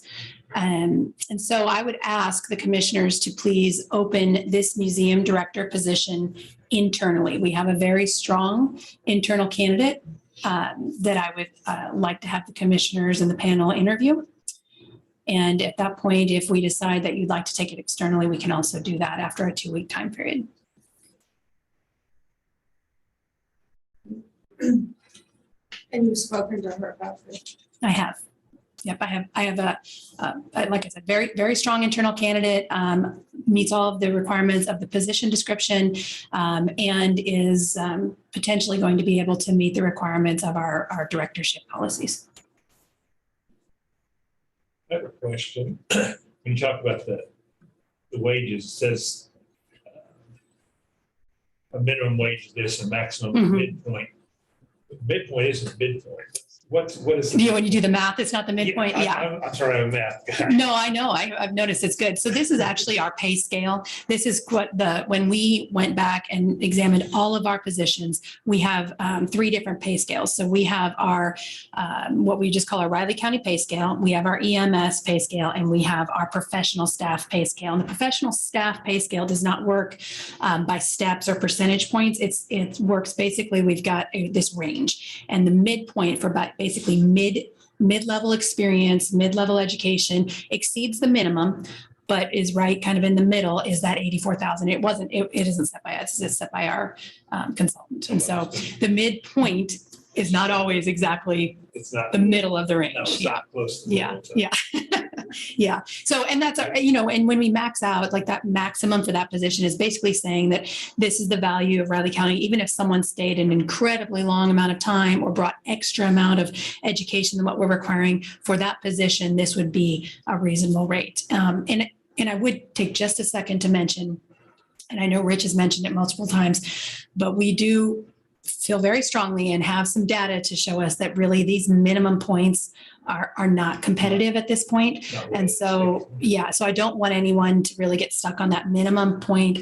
That is our technically our pay scale, but we will, be looking at that in the next year. And I can't imagine staying at those lowest rates. We would almost impossibly get someone for that, for that rate. I think midpoint is more mid-range, mid qualification. It is. It's like basically looking at that candidate and where that would fit for the position requirements. And none of these, we have the ability to go anywhere in between. Those are just guides. So we've got a minimum, maximum, and then this midpoint as a guide, but we're able to do anywhere in between there. And then, as you know, when someone is hired, even at this level, we don't do a step increase. There are no steps to this. And so we take the step increase for all our salary and hourly people, average out what the average step increase is across our employees, and recommend that for our professional staff.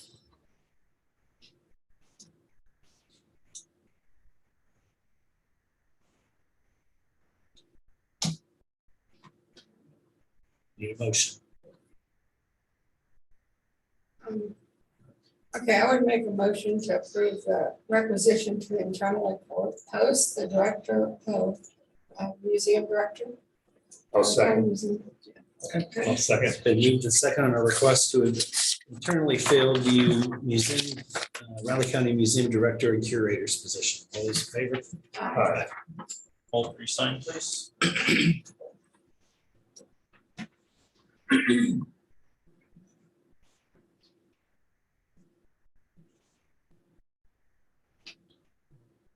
Oh, snap. Oh, well, kicked in. This morning. Thought the wind would pick it back up again, but it hasn't. I'm looking for some rain to knock everything out. The wind was pretty strong. yesterday. Yeah, that cold front rolled through. Yeah, that- it's out of the stadium. Oh, yeah, it was cold. Oh, really? It was running, it was blowing right through there. Oh. Everybody went up the first time through, my son left the car. They got some blankets on the back of the car to wrap us up in because. Yeah, it was cold wind. So very, very similar request, only this time it's for the IT GIS director position. I would also request that this position is open internally. We have a very strong candidate who has been working with the previous director, well, several directors to be honest, does meet the requirements of the position and is potentially going to be able to meet the requirements of directorship as well.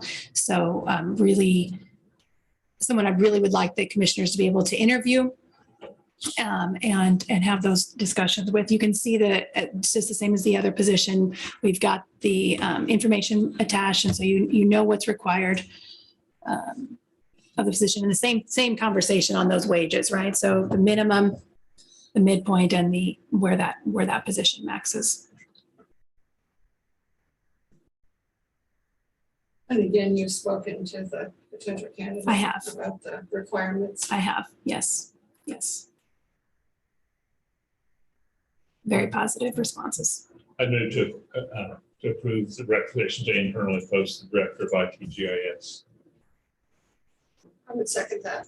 Okay, it's been moved and seconded on the request to internally fill the IT GIS director position. All those in favor? Aye. All three sign, please. So with those commissioners, Commissioner Ford had already mentioned, but we need to schedule some time for interviews. I would expect applications to come fairly quickly for these positions. So we might want to think about when we would interview.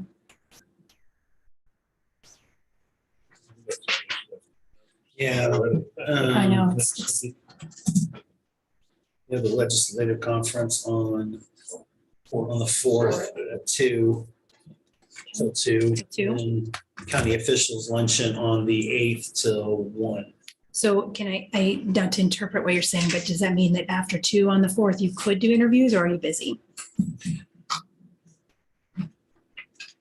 Without my calendar in front of me, I'm Okay. going to plead the fifth for the Okay, moment. that's fair. That's I fair. think the So 4th, I'm actually pretty busy. The 8th, I'm not, but I'm not for sure. So I would ask you to just send me some times when you would all be available. And then is there any other director that you would like on the panel interview? I understand in the past, we've had directors sit in on the interviews for the directorship position. Well, this one, on both of these, that's going to be virtually impossible, correct? Well, well, if you want another department head. Oh, no. Like, Yeah, to be more clear, do you want the standard committee of the commissioners, Right. Clancy, myself, and Elizabeth? yeah, or is there another department head that you want on it? Okay, that's perfect. Without actually having the 2 directors in place, no. How much time do we need to allocate? Generally, an hour should be plenty for Per an interview. person? Yes, per Okay, person. so Yeah. 2 hours and they both be on the same day? Potentially, if you can get that block of time. Yeah, yes. that's what I was kind of looking at. Yeah. Yeah, that we, if the 3 commissioners can get then, and Rich and Clancy can get that block of time, that would be ideal. And probably do a doodle poll. Yeah, that'd be good, I guess. Can I do that, Clancy? Can I do a doodle poll with the Sure. commissioners? It's just schedule. Yeah, and they don't communicate with each other. It just comes to Right. whatever. Exactly. Okay, that's a good idea. Okay. Yeah, I'll do that. I just did one. And you're focused on commission days, correct? Hmm? Commission days? Yeah, ideally, I would imagine you want to do it on the days you're already here. Yeah. It's okay, anytime's fine with me, but I know Dr. McKinley has. Yes. have- If you do it during lunch, you have to spring for lunch. so. I do. I don't know if any of you want to eat what my healthy food I've been eating lately, which is seen some of it. Okay. No. Question. George says, no, that's pretty bad. She typically eats I anything. protein, low calories, or low carbs, so, Thanks for asking about the digital program. yeah, I wasn't sure, me, gotta keep me in my office. I just hate to see you dragged off in chains. I don't want to see that. All right, thank you, commissioners. Thanks, Elizabeth, appreciate it. Next, commissioners, we have intergovernmental luncheon at noon. We do have food coming, so. You need the same thing on legislative stuff. So we don't, I don't really have a lot to tell them what they have. we do. I was gonna say, I don't think we have much of an You get adjourned now. It's Probably, after. probably gonna come up, but I don't know if it's a dog store question, we'll say we don't know anything yet. For the department, because it can't be like, cats at one of those special meetings. Just in you know? case there's a question. Yeah. Because down here, that works out. Actually, I mean, I don't know if the Literally. legislative conference we're having next week, I mean, I don't know if, do we invite anybody else? They're welcome to come if they It's want. kind of like frogs. We might spend a little time on that. Also, They normally don't show up. It's fine. I've always kind of, the only thing that I would. Well, at least I can't say that we're being dismissive or anything. Well, sure. Okay. They're welcome to come see it. I just always, at the beginning, I would have said, let's not, because I wouldn't want to monopolize the time of the legislators. Mhm. Because they're there for us, right, for you. I don't think that'll happen anyway, so that's fine. If they want to come and have a box lunch too, that's fine. I don't have any other business this morning. Anybody else? We need to move to adjourn after the. Yeah, that's how we do. Yeah, move to adjourn after the intergovernmental luncheon. I second that. It's been moved and second on adjournment of the October 25th, 2021 BOCC meeting after our intergovernmental luncheon. All those in favor? Commissioners, see you back here a little before noon. We didn't look at the scores. Oh, you won. You won. I won. You did. So overall, it's tied between Catherine and Clancy, the leaderboard, What did I say this was? 27-21. Oh, yeah. Close. Yeah. And this comes from the person that said, no, I can't guess because I don't know what I'm doing and can't Well, possibly. that was a vision that the guy at the time. And others than apparently. Now, moved even farther off to the side. Yeah, mine has. Yeah, I Mine kinda has gave up. done that again. Did you try shutting down and going back in? Did you? Huh. Why didn't? Right shut here. her down? Thank you, sir. It is. You bet. Have a good day. You mean mute the mics or anything like that? Thank you, sir. I'm sorry? Do you mean mute the mics or anything like that, or would you just want I to? just shut mine down, went out and came back in. Decided to do. I think you can. I tried that. It didn't work. I'll try it. That's fine. Just thought I'd ask.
Okay, I think we're actually at 12 o'clock today. So in times of getting and working through this afternoon meeting here, I'm going to go ahead and get us started. Once again, everybody that's on call today, thank you. Welcome to the October Intergovernmental Luncheon meeting.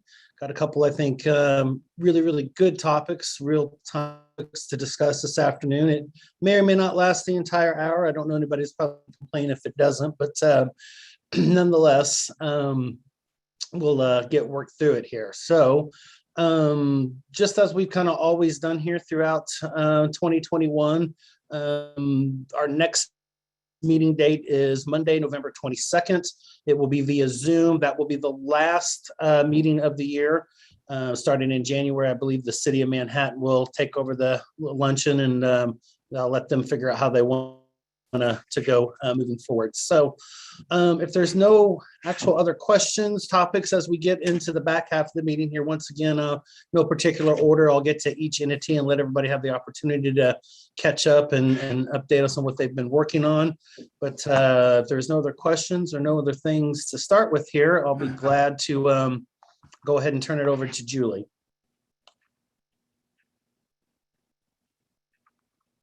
Okay, Julie, I think you are up. All right, and if I could share the screen, please.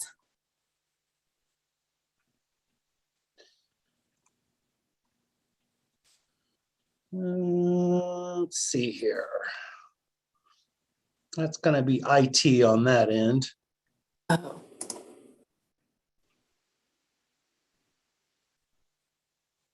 And it's okay if we need to do it without, that's fine. I just had a presentation, but I have my notes here, so.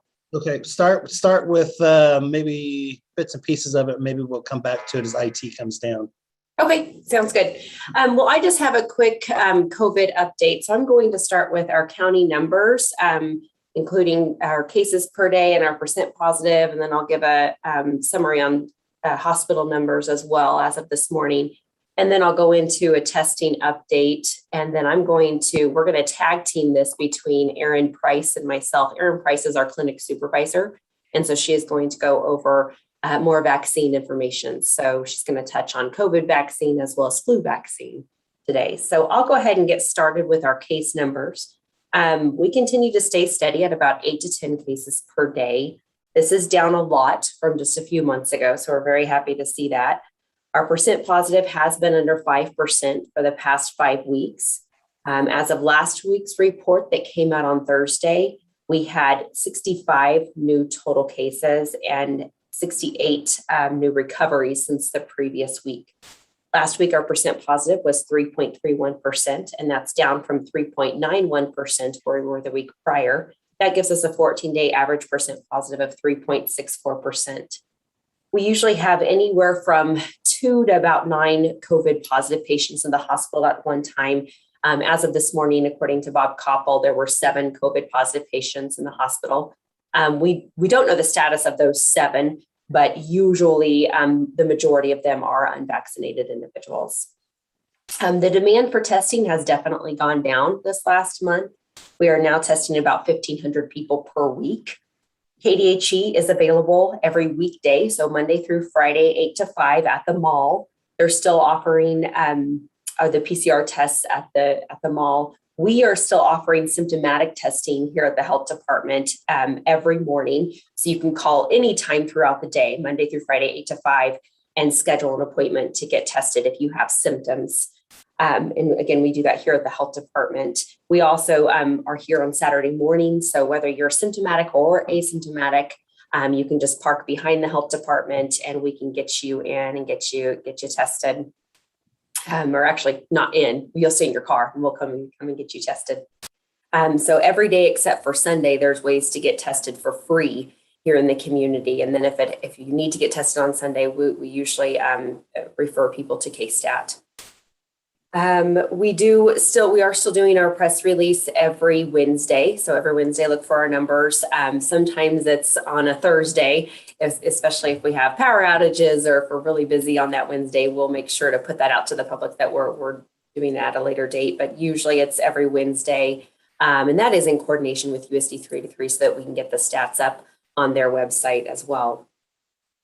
We do have testing that's available outside of the county. So our RADx team is still doing testing with the trailer outside of Riley County on different days. We usually try to go once or twice a week to different areas like Ogden, Riley, Randolph, Leonardville, to kind of hit those areas that we don't get to that often or that don't have the availability every day to be tested. So we try to do that once or twice a week. And we'll have that updated list of those places available on our Facebook and website weekly. And with that, I'm going to let Erin take it over and talk about COVID vaccines. Good afternoon, everybody.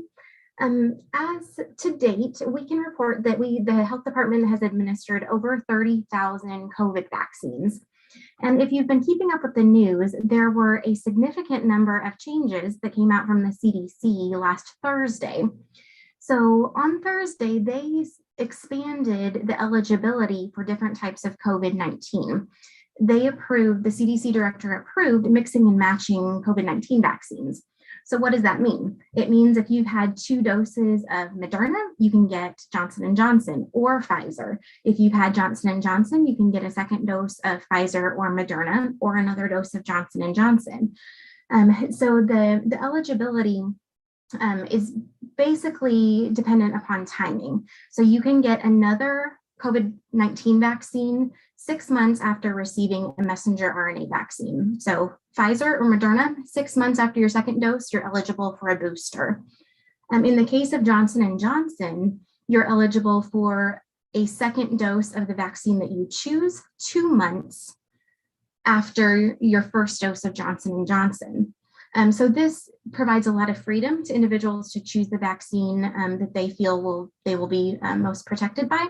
It is encouraged for individuals to consult with their providers before choosing a particular vaccine. Eligibility-wise, that's anybody 18 and older who can receive any of those vaccines. It's particularly recommended for those individuals who,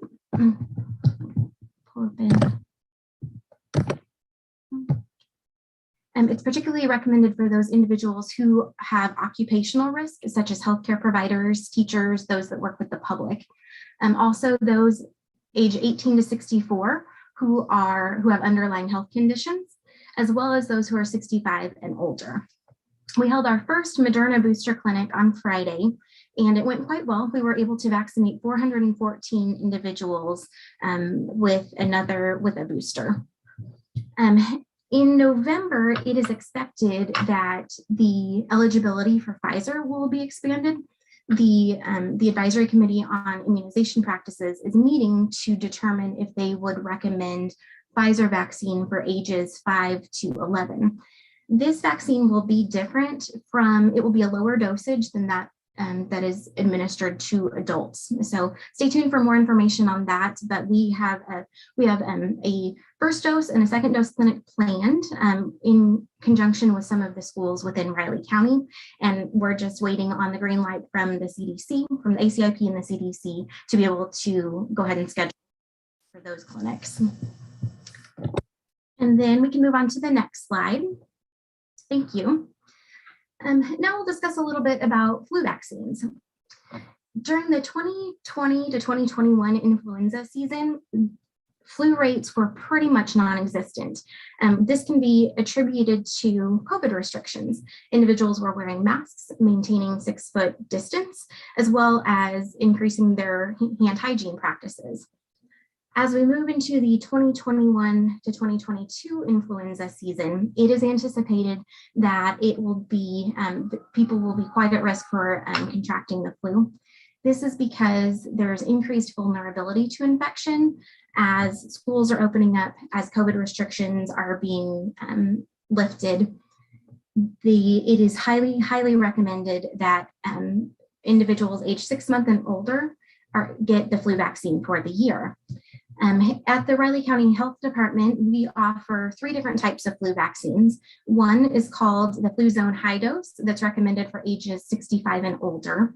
This is about triple the standard dose because immunity wanes as individuals age. And there's also Flu Block that's recommended for those who are immunocompromised. And this is a slightly different form of vaccine. It is not grown in eggs. Rather, it's formulated through recombinant technology. So it's slightly more effective for those who are more at risk for contracting the flu. And we also have the standard dose Fluarix for those who are 6 months of age and older without underlying health conditions. And one change from previous years about our flu vaccines is that all influenza vaccines administered in the United States this year will be quadrivalent, whereas in the past they have been trivalent, some of them. I believe that's all I have for you.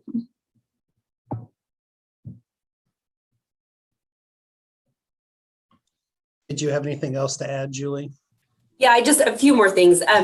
So we titled this presentation Lessons Learned because we kind of want to, a lot of my requests lately have been to talk about kind of what we've learned through evaluation with this pandemic. So I just had a few more slides to kind of end, and then we'll open it up for any questions that you might have. But you all probably know this. These are the things that we've learned that have really worked throughout this pandemic. So the 6 feet, stay your distance. We know that that works. We knew that prior to this pandemic. That was kind of a tried and true, suggestion that we tell people. So if you stay away from people, the less likely you are to get their germs, which it makes sense.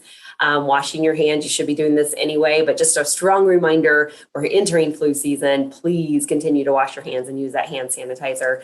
And then mask, this continues to be a little controversial, but the more research that we have available, we know that there is reason to wear them, especially, now that we have a lot of, more individuals vaccinated, we can kind of start to be a little more freer with this, but still in areas that are highly populated indoors, CDC still suggests if you're in a high risk area to go ahead and wear those masks regardless of vaccination. And then the things that, maybe I have another slide here. Well, I thought I had another slide, but it's not moving forward. But the things that we're still a little unsure about is we've been asked a lot about, if we're going to, is this going to be a yearly thing with the vaccine? And more than likely, yes. Just how often we're going to have to get that, we're not for sure yet on that. They're still looking at that. And I saw there was a question from Ron in the chat about variants. That's another thing that we're still uncertain about with this pandemic. Of course, there's a lot of unknown, and one of those is the variants. So we're thinking, according to some of the research that's been done, some of the things that we've been hearing other healthcare professionals say, that the Delta was the big bad wolf. It's the one that has really swept through our community and others. And we've seen kind of the worst of that, or we're thinking we have. So that's a little reassuring, knowing that we've already seen kind of the worst of that. But there's still more variants out there that we're seeing in other countries now that we'll stay tuned on. So I don't really have a great answer to your question, Ron, but as of right now, we're thinking that the Delta variant is the most concerning. And we've seen that kind of sweep through here, and that is the most prevalent variant right now in our area. But I am encouraged to see that our numbers are down, our percent positive down. It's not to say that it's going to stay that way, but we have been under that 5% now for some time. So that is very encouraging. And it's also encouraging to see that we're getting more people vaccinated, more people coming in for the booster, and hopefully we'll get those kids vaccinated very soon. And that's all I had. No, answer any questions. Let me unmute myself here. Sorry about that. Thank you, Julie. Thank you, Aaron, for that update and everything that you guys are doing at the health department. We're extremely grateful for all your guys' efforts. So with that, are there any questions for either Julie or Aaron at this time?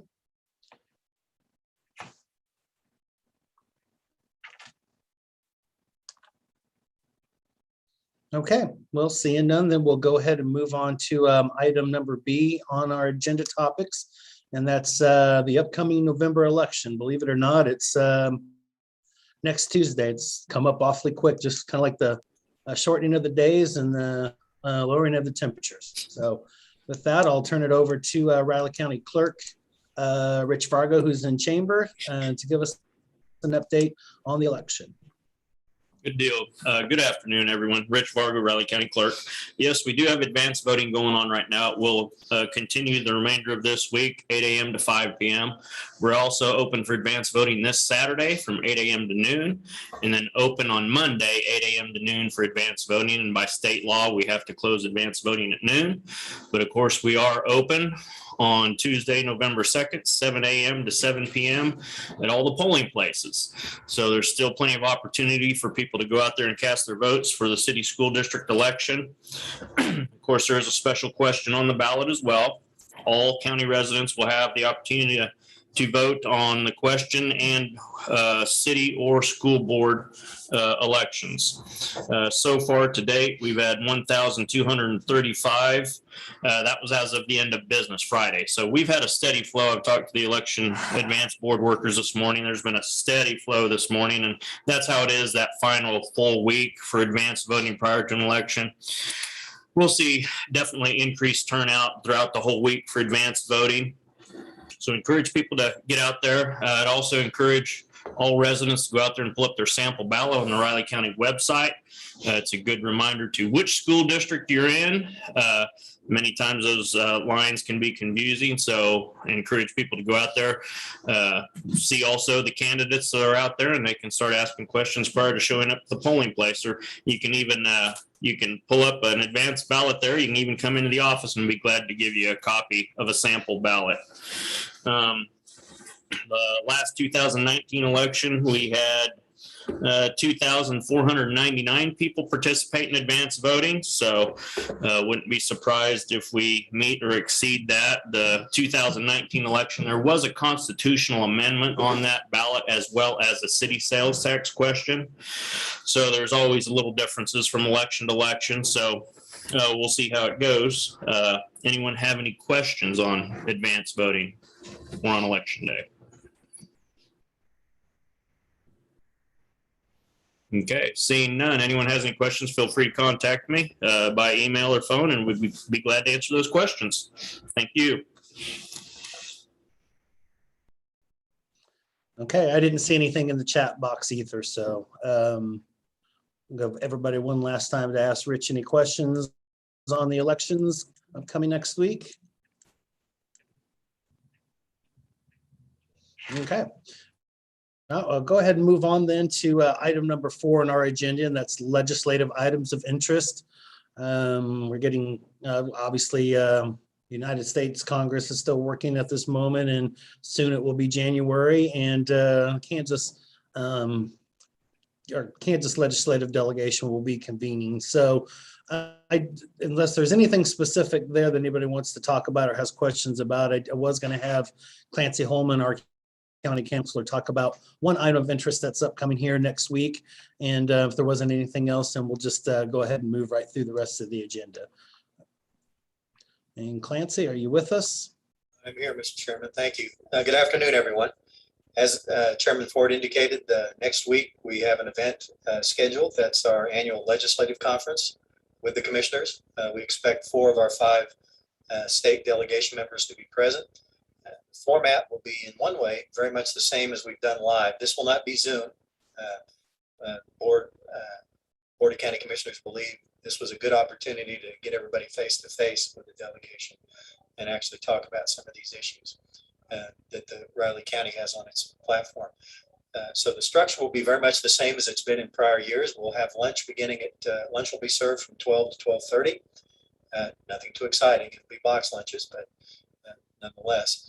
And then at 12:30, we're going to try something a little different. We're going to lead off, instead of with a specific legislative item, we're going to present a spreadsheet that shows the dollar impact to Riley County and by extension to all our taxing units in the county, the dollar impact of past legislative actions.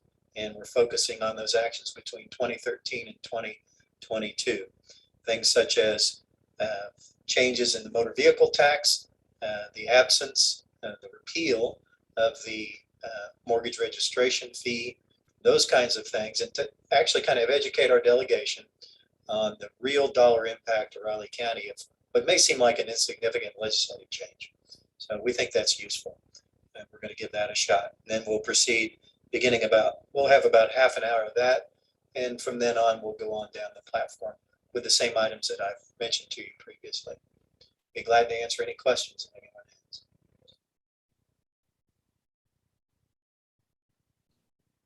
Any questions for Clancy in our upcoming legislative conference? Okay, seeing none. It'll be on our agenda next Thursday, and we look forward to being able to do that in person, unlike last year where we just really didn't work by virtual means. So, okay, so unless anything else anybody has a question about or would like to discuss on number 4, we'll go ahead and move into our miscellaneous discussion and announcements. Okay, so as I've typically done here throughout the year, I don't have these in any pertainable order, just kind of how I wrote them down off the Zoom call here. And the first one I had on my list is Director Butler from RCPD. I'll let you start this off this afternoon. Well, thank you, Chairman. Good afternoon, everyone. I don't have any specific items on my list to talk about. There's always a lot going on with the Riley County Police Department. So if you have any questions, I'll stand for questions you might have. If not, it's good to see you all. Any questions for Director Butler? Okay, we'll go ahead and move right along then. Appreciate you being on this afternoon. Second one I have on my list is USD 383. I saw Eric and several members of the USD 383 school board. Eric? Hi, thank you, Chairman. Appreciate the opportunity, appreciate the group, appreciate the presentation by the health department. Thank you. And just kind of the news for us is kind of a relaxing of some of our masking guidelines at the high school level. And I know we've been working with the health department on that, working with our medical advisory. Dr. Wade and his team have been doing that. So right now, pending any impeding crisis that would hit us, is we're planning on mask optional at the high schools and also like the support buildings that have the adults in them. We're still remaining masked for the buildings that have kids in them that have the vaccine not available to them yet. So hopefully we can get a little close to normal. Hopefully we can, take these 3 weeks between when we allow that to happen, basically through Thanksgiving or any time in there. And if we need to pivot, we'll be ready to pivot back to a more restrictive. But we thought it was a good time for us to take the step to move forward to a little bit more normal. Other than that, we made it through the first 9 weeks, parent-teacher conferences last week at the elementary level. So we kind of made it through the difficult scheduling week, as I know we have some in-service and some work days at the end of the 9 weeks. And we also have those conference days that throw off childcare around our district, and we know that. But parent-teacher conferences are crucial and really important this year as far as visiting with our parents on where the kids are, because really this year it's not really about how they're doing on tests, or maybe not even how they're doing on grades. It's just how they're doing, and I think that's been a critical thing for our kids, that this hasn't been a typical year, because last year wasn't a typical year, and we've had some things that we're having to make up for and to some do on a different level than we've ever had before on the social emotional issue level. And as well as addressing some learning loss. So we've got quite the challenge in front of us, and staff are tired, I think I would echo that. I probably, if I could see all your faces, you guys are probably nodding to within your entities that the people you work for are tired. So I just want to encourage all you guys. I appreciate all the partners along the way, that we couldn't do what we do without you. And I'm grateful for all the efforts you guys make. And we're just trying to get by and have school. So that's been our number one challenge this year, and we've been able to do it. Keeping our numbers, relatively in check. So I'm really proud of our team. But our team is tired, and I will say that, and I think that echoes anybody in public service. Someone was talking to me about morale, and they're struggling, and I just asked the question. I said, who is not struggling with morale right now? I just like to know an entity that isn't struggling with it. And I know it's a battle we all have to fight together. So grateful to do that with this team. And if you guys have any questions, I'd be happy to take them as well. You have any questions for Eric? I know Daryl and Kristen are on from USD 383. So I don't know if you have anything to add to that.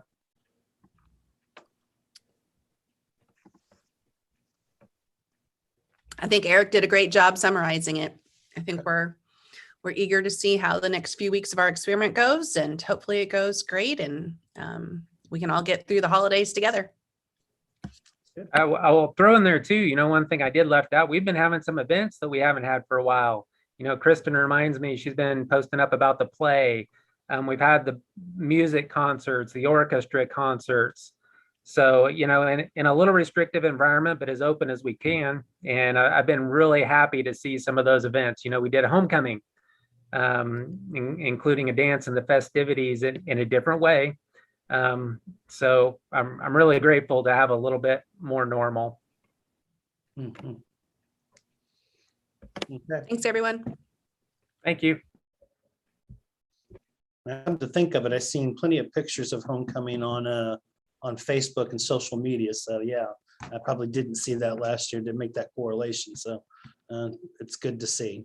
Did anybody have any questions for USD 383 before we move forward?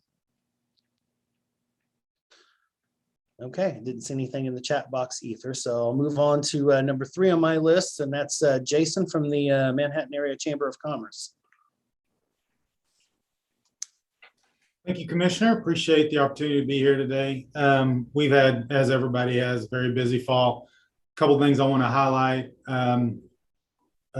We are actually in the middle of our membership drive this week, so you hopefully see a lot about that. But a couple of things that aren't normal kind of projects for us. I think most of you know George Kant, who did our business retention expansion surveys, has done over 100 in-person visits with companies over the last year and a half. And one of the items that came to the forefront as in terms of challenges that are being faced by our businesses is daycare for employees. And so we are undertaking a project to see if there's something that the business community, combined with some of our providers and nonprofits and government entities, can do to affect daycare in a positive way for Manhattan area residents. And so that group has met once. They're about to meet. They'll meet for a second time tomorrow. We appreciate everybody on this call who's participating in that. And then another project that will start this week as well is, I think most of you know, last year we relaunched our young professional program called HYPE, Helping Young Professionals Emerge.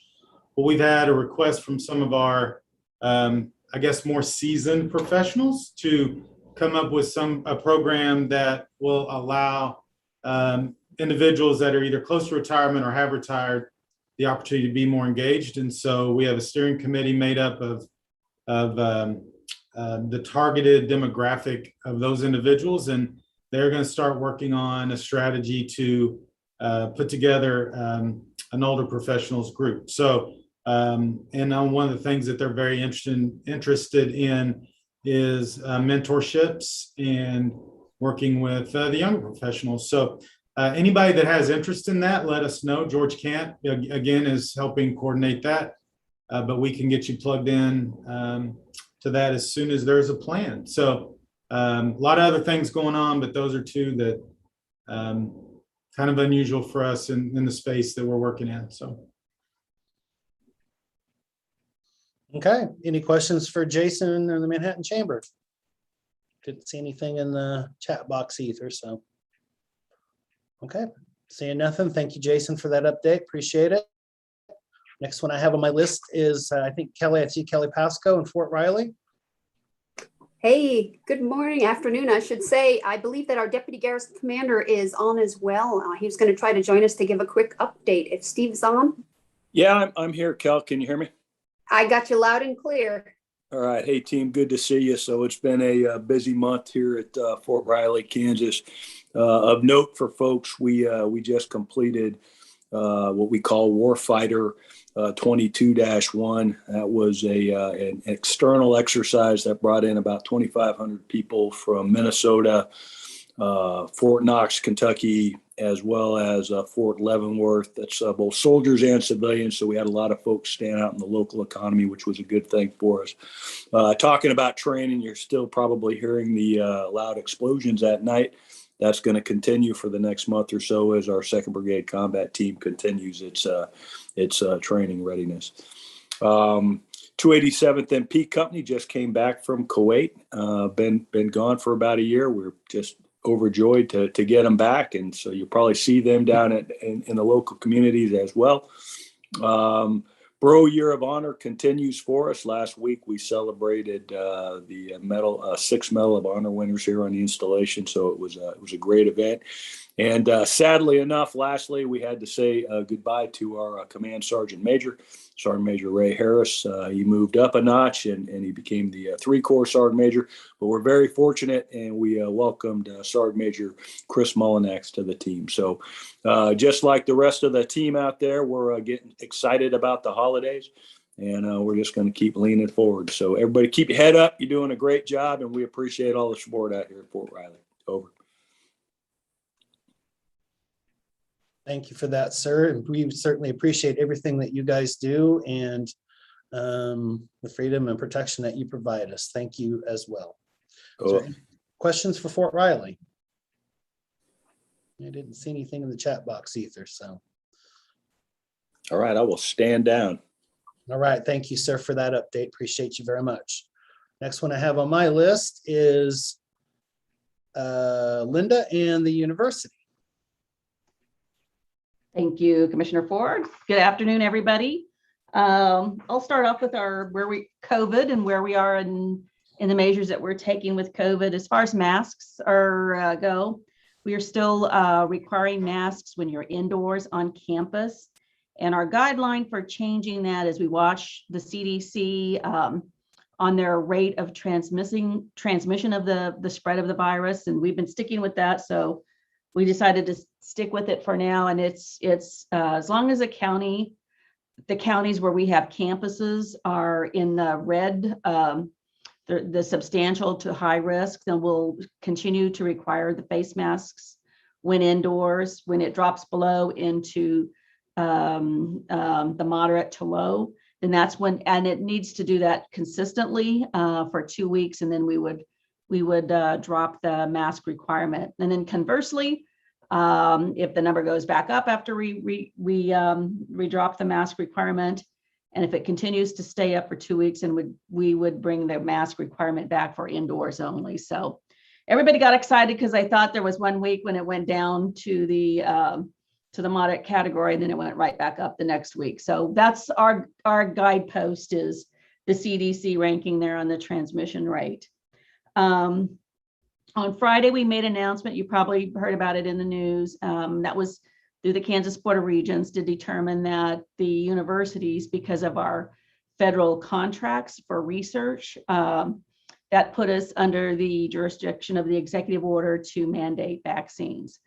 So we did announce to employees and staff, and this would include student workers as well. Not just if a student is a student and not a student worker, they're not involved in the vaccine requirement, but if they're an employee of the university, the requirement is to have vaccines by December 8th, and that is both doses done by or fully vaccinated by December 8th. There'll be exemptions that does include a medical exemption or religious exemptions, and there's protocols to follow for filing for those exemptions. So we're in the process of working through that with our staff here on the campus, and that applies to all of the universities, K-State, Wichita State, and KU, where we do a lot of research, have contracts for federal research. But again, parts of the campus, we've got the events going again. McCain's had several performances. Campus is pretty full with students in the classroom. Athletics obviously is back up and running, tailgating's back, and we've been able to fill the hotels, I think, when we've had the home games. So that's been upbeat. And then homecoming, K-State's homecoming is this weekend. So you'll see the parade on Friday. And then of course the game is on Saturday. I'll just mention it because I know this was announced a couple of weeks ago, but everybody's always interested in the enrollment and how are we doing on enrollment. And again, this is old news, so sorry, I'll try to make it quick, but total enrollment at K-State is 20,229 for this fall semester. Overall, that's a drop of about 3%, but we did have increases for transfer students coming in to K-State as well as at K-State Salina campus. Another good sign is that our recruitment efforts are taking hold because the recruitment of freshmen and transfers stabilized after several years of having decreases in that freshman class. So we think that's a sign that our strategic enrollment management initiatives are working. And for new student enrollment, the new freshmen and transfer students dipped only 1% from the year before. And this has a lot to do with the pandemic, where people weren't able to come in and tour and visit the campus, because we think once they come to Manhattan, once they tour the campus, and they move from an application into a student. So we do think the pandemic had a lot to do with the drop, even though it was just a 3% overall. We had for underrepresented undergraduate students, that was up 6.1%. International students were up 45% this fall compared to a year ago, and that was also up for the international graduate students. They're up 49%. And another category where we had growth was in the Hispanics, a 16.7% growth in the Hispanics in new undergraduates this fall. So that's all I've got for now.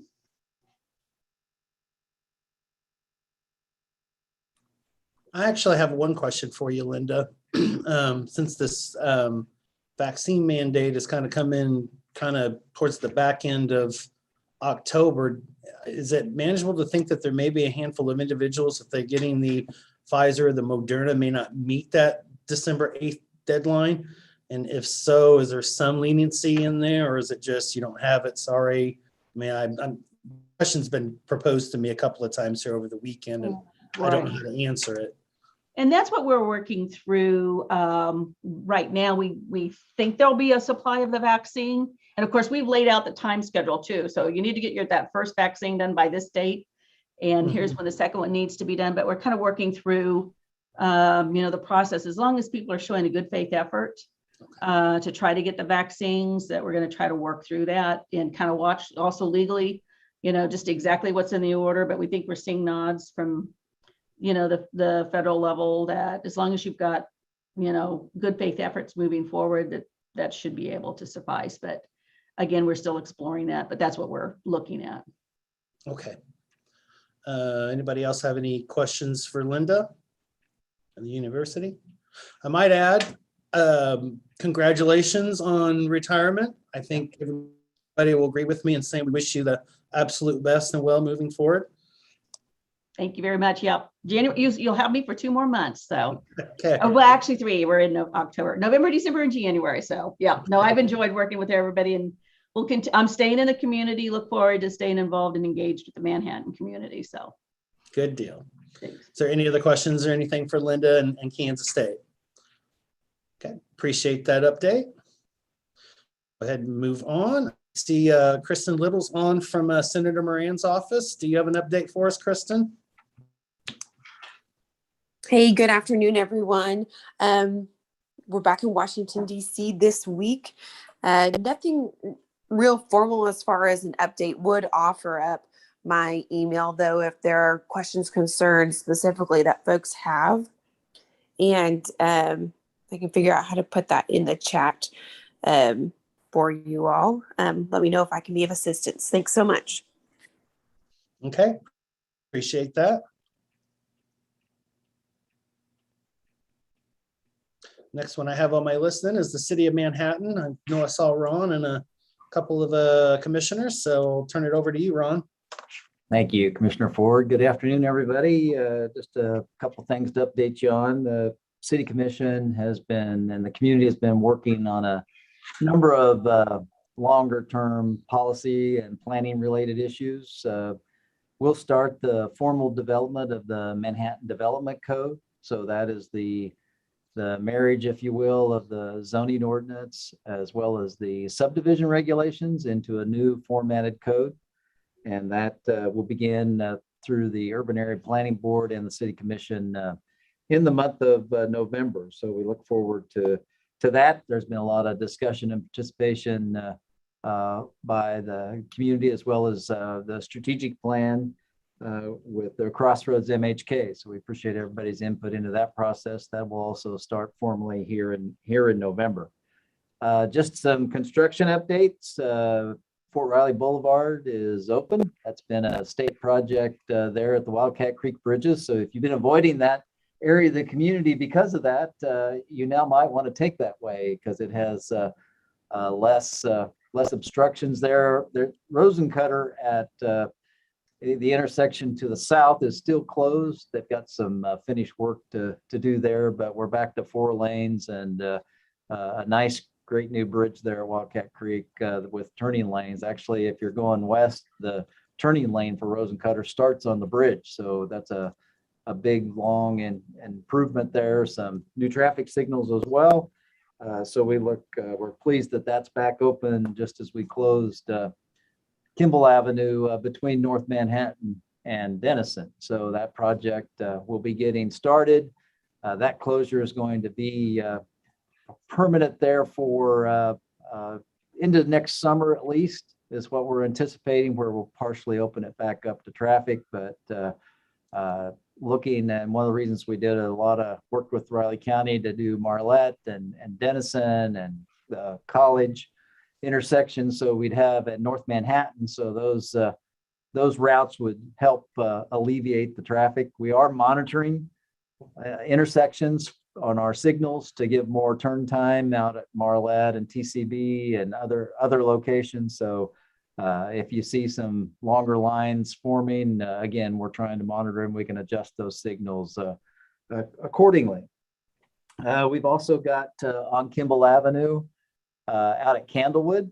So that area is starting to wrap up.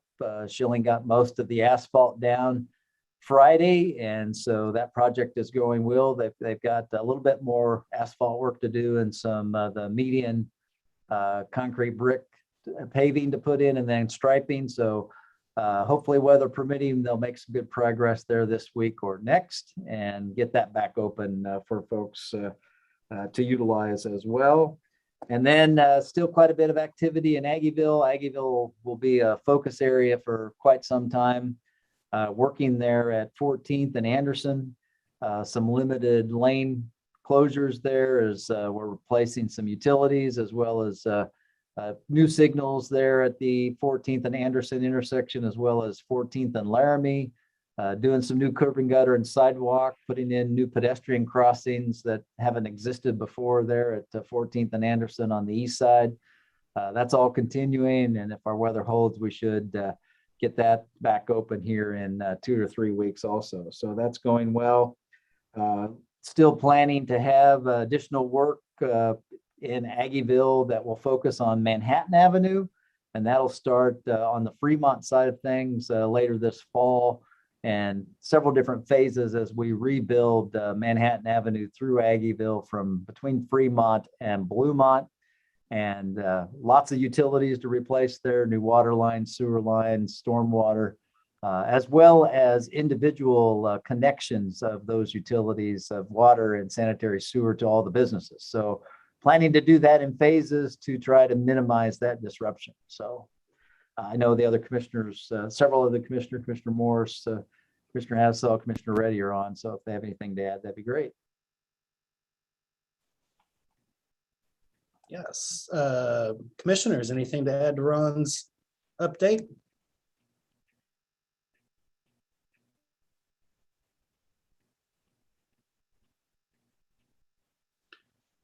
Okay.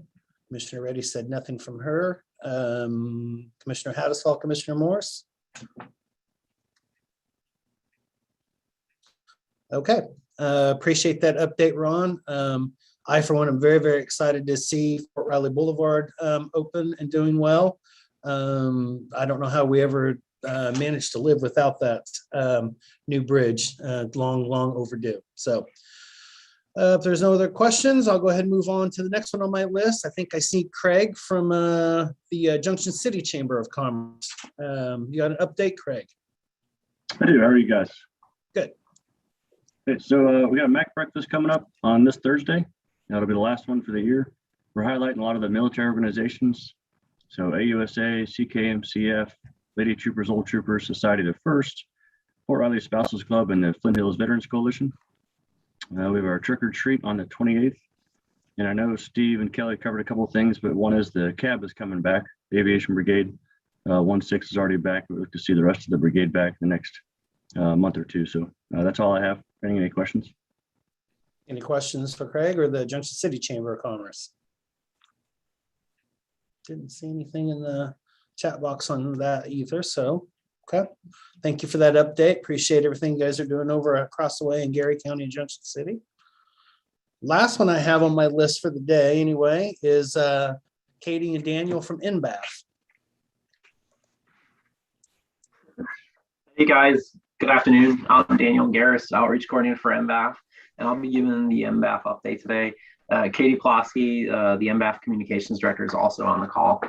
A couple updates since last month as part of our phased transition of NBAF operations from the Department of Homeland Security Science and Technology Directorate to the U.S. Department of Agriculture. At the beginning of this month, our USDA facilities team began managing operations and maintenance at the NBAF campus. At this time, we anticipate construction to be completed in the spring of 2022. And we do have several vacancies announced on the USA Jobs website at this time, including 5 vacancies for animal caretakers, custodial worker, environmental protection specialist, a purchasing agent, and a director and associate lab director for the Foreign Animal Disease Diagnostics Laboratory, or what we call the FAO. So that's our update. If you guys have any questions, feel free to go ahead and let us know. Okay, any questions for NBAF at this time? Okay, Daniel, appreciate that. Appreciate seeing NBAF moving forward. I know, like everything, it's been a struggle over the last year or so, but certainly happy to have you guys come in online officially. We're glad to be here. Thanks. According to my list, that's everybody. I've got a short Riley County update, but I want to make sure that I didn't happen to miss anybody on the call. There's a couple of cell phone numbers on there. If I missed anybody, now is your chance to give an update.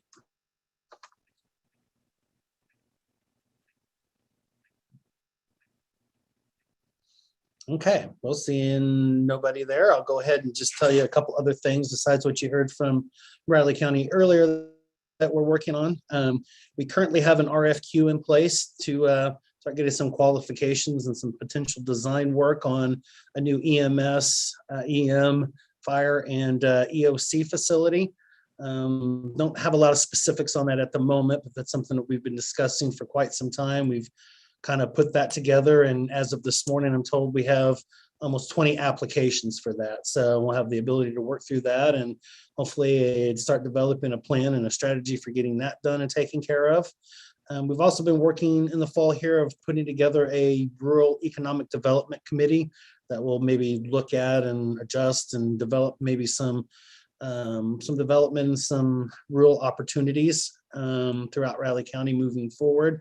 Not completely done with that, but hopefully we'll have that done sometime before the end of the year. And as you may or may not be aware, we've got a couple of key positions within Riley County open currently, including IT director, and of course, replacing Cheryl Collins as director at the Riley County Historical Museum. So a lot going on still yet besides everything else that we're talking about, and we can need to just kind of work through everything to hopefully get to the end of the year in a really, really good spot. So if anybody has any questions for me or anything else that was discussed earlier, I'd be glad to answer them at this time.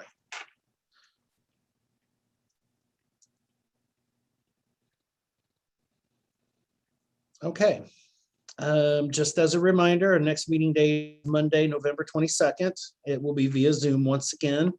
If anybody has any potential topics, anything that you would like to discuss at that particular point in time, please reach out to us. We will get them on the list and certainly be glad to have you present at November's meeting. So if there's not anything else, we'll go ahead and adjourn for the day. Stay warm out there and have fun with homecoming week upcoming here as well.